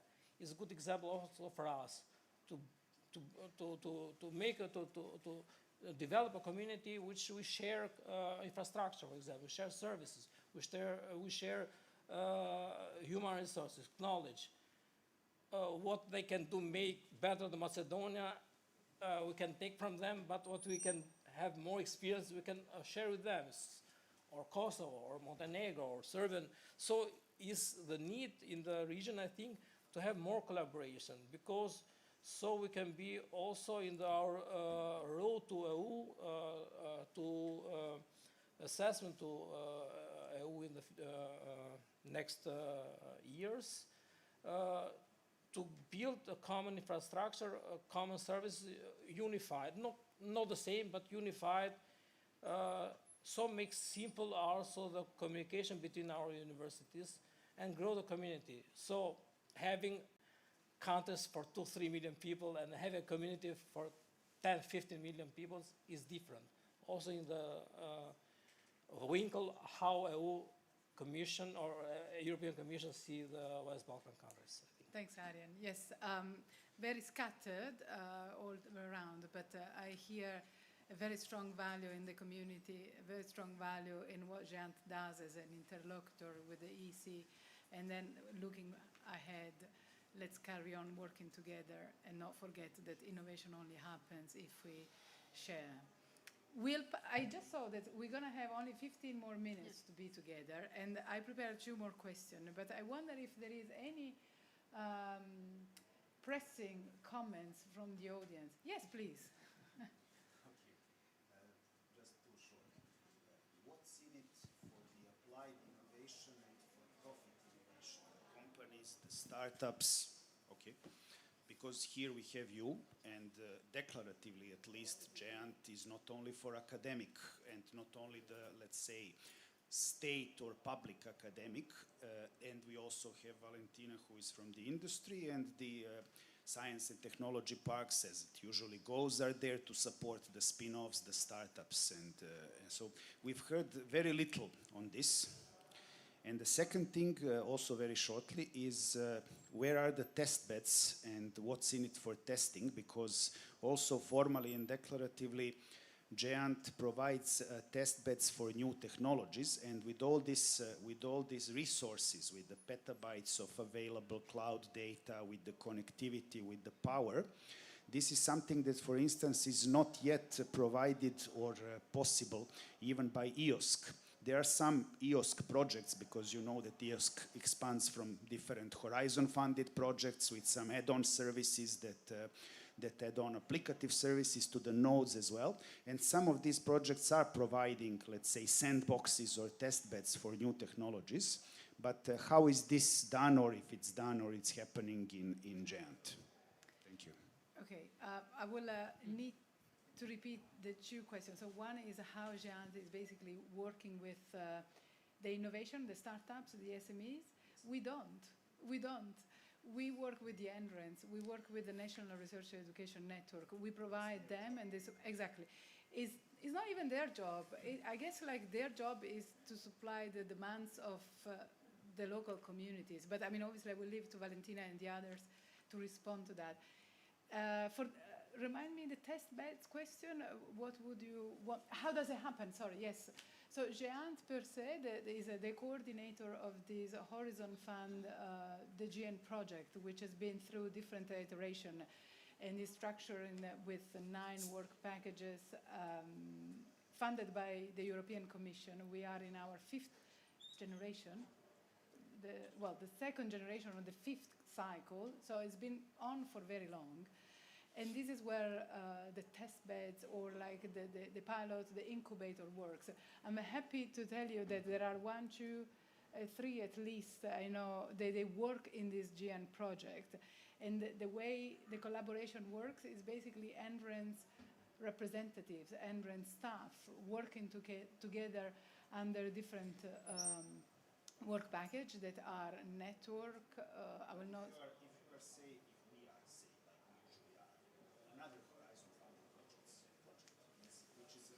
Consortium of 20 partners from different countries, none of which is an NREN, or none of which is anything national.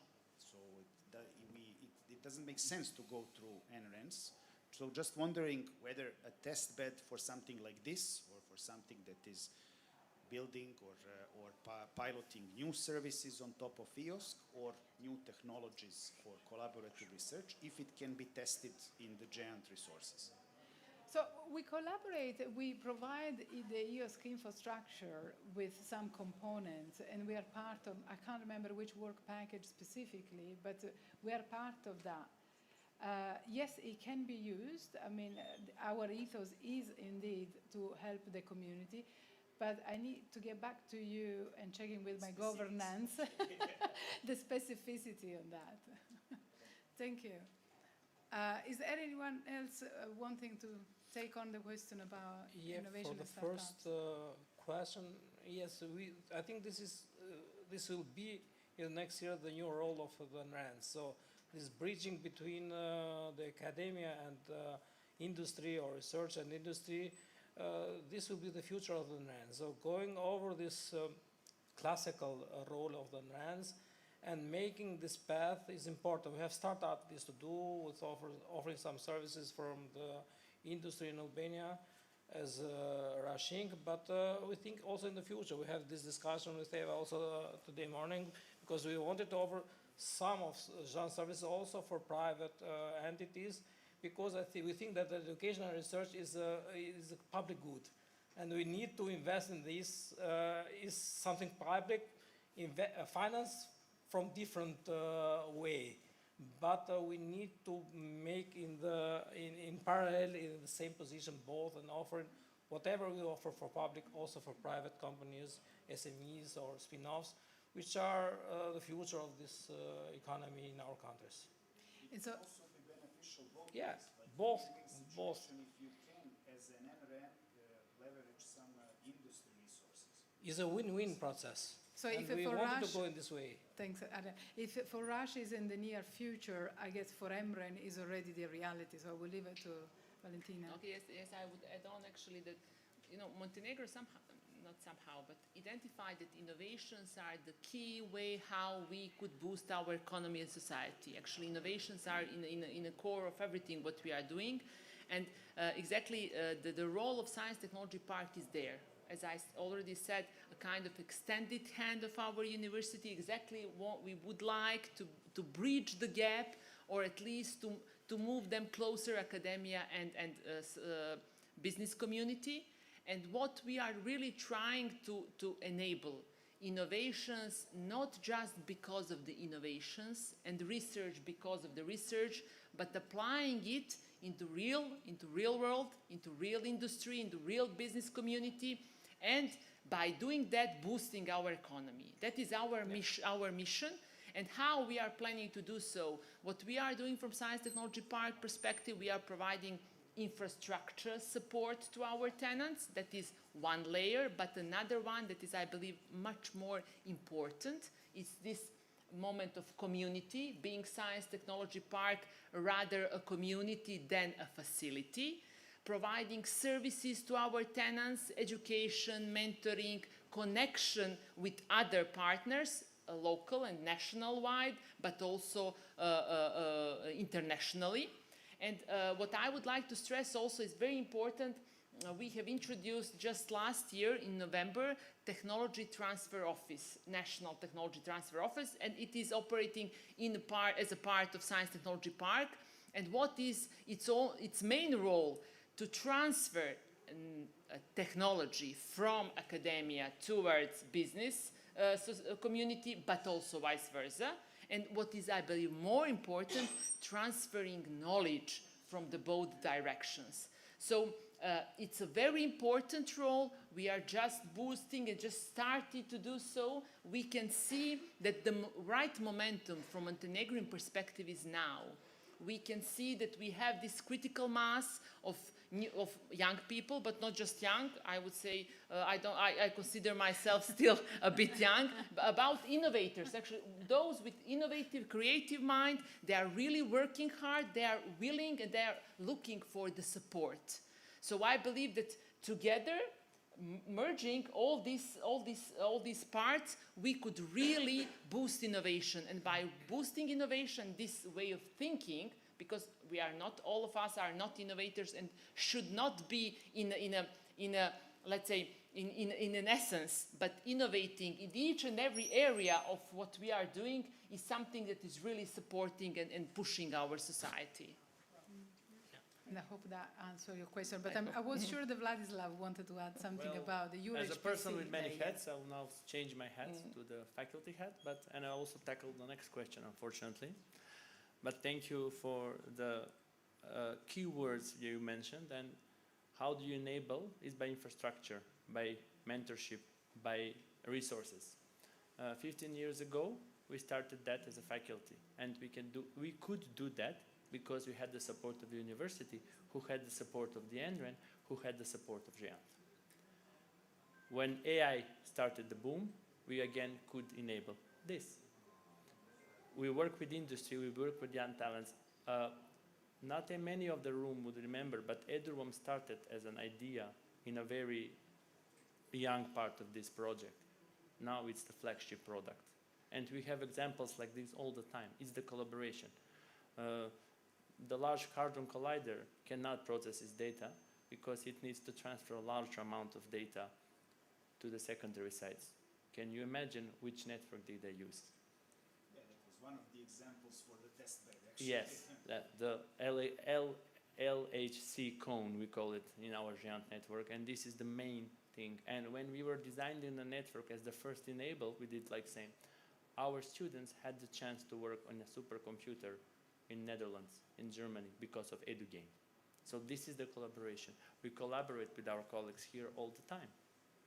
Many years ago, I started to write a strategy. I was one of the authors. And 15 years ago, I have Aryan sitting here with his remarkable work on Rush. This was the collaboration, this was the transfer of technology. But it has to go both ways.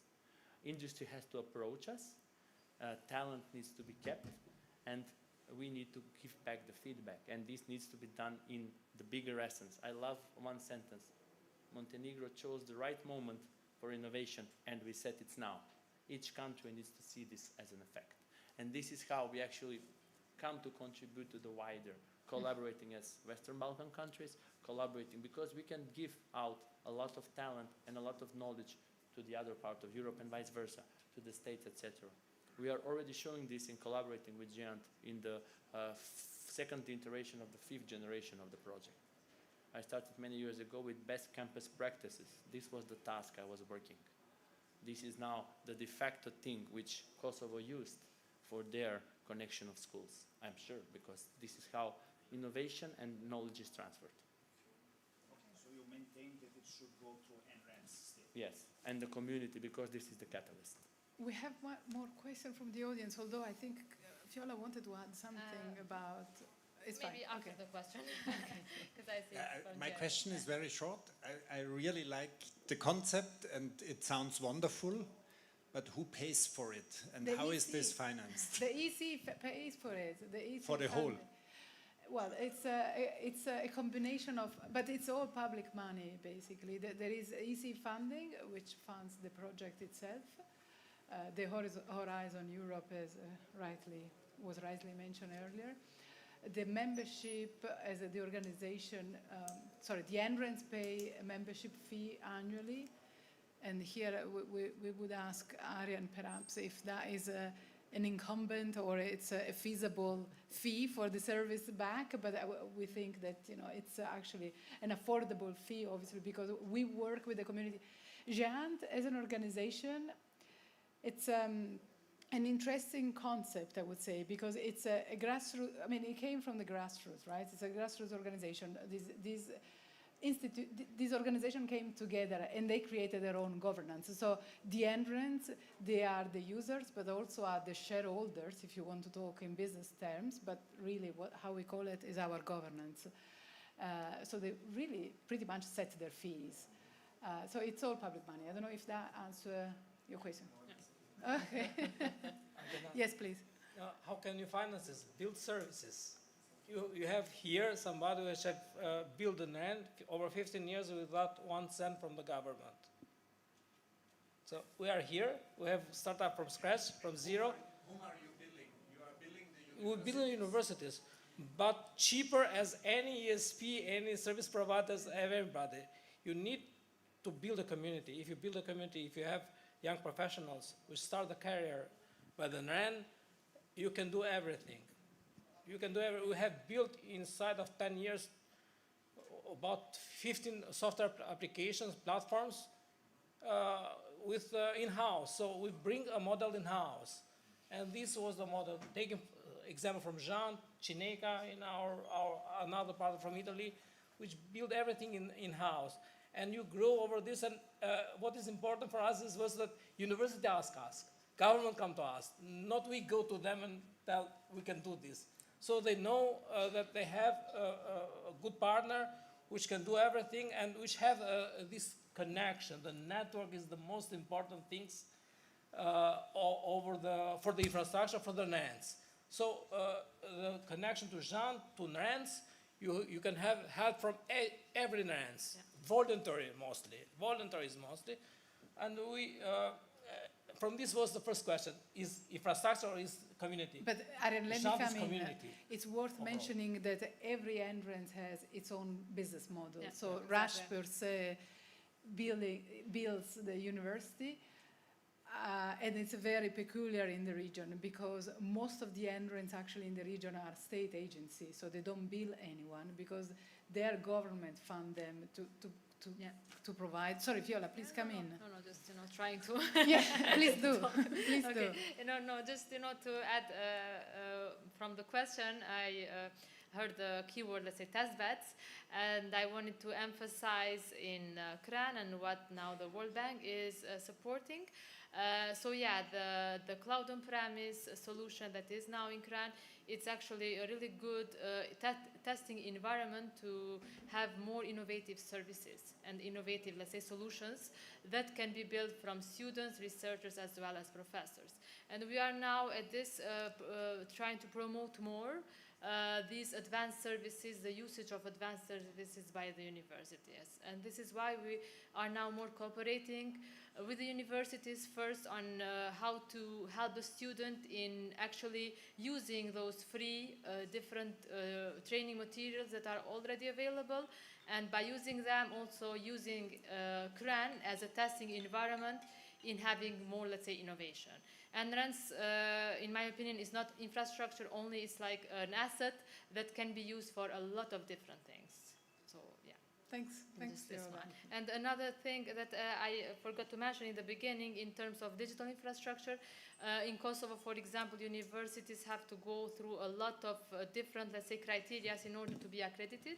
And actually, CRAN supported them a lot in fulfilling, especially the infrastructure part that it is inside the university. Excellent. And in another sense, while going back to the other hat of the World Bank, I see that the World Bank has supported, and you mentioned in your slide, Marina, that there are not only European entrants, there are also other entrants worldwide.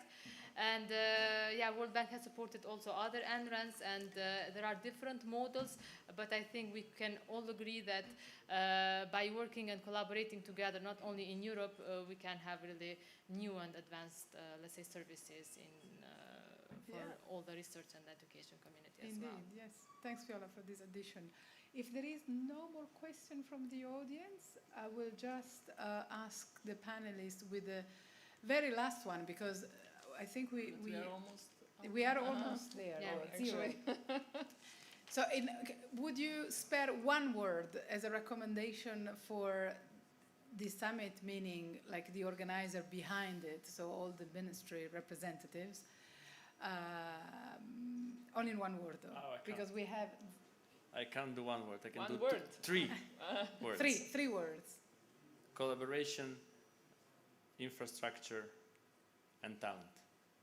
And? Talent. Talent. The most important. Talent retain. Yes, thank you. With one word, repeating the same. Okay, one more and repeating the same. Yeah, same. I would just add more like focusing on people, investing in people, investing in having more, let's say, skilled people on working with entrants, yeah. Alexander, would you just echo Vladislav or? I will say that we need to be recognized as a critical national infrastructure. Right, thank you. 5 words. I would add two more. Tangible innovation.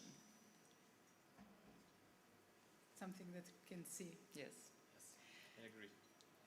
In a probably span of time, because... Of course, but I do not have any spare words, so that's it. That's it from my side. But Yes. thanks for the effectiveness anyway. And thanks for your patience as well for being here with us. So our time is finished. I hope it was useful. You can find us around anyway if there is any other question. Thanks again, and see you very soon. Thank you.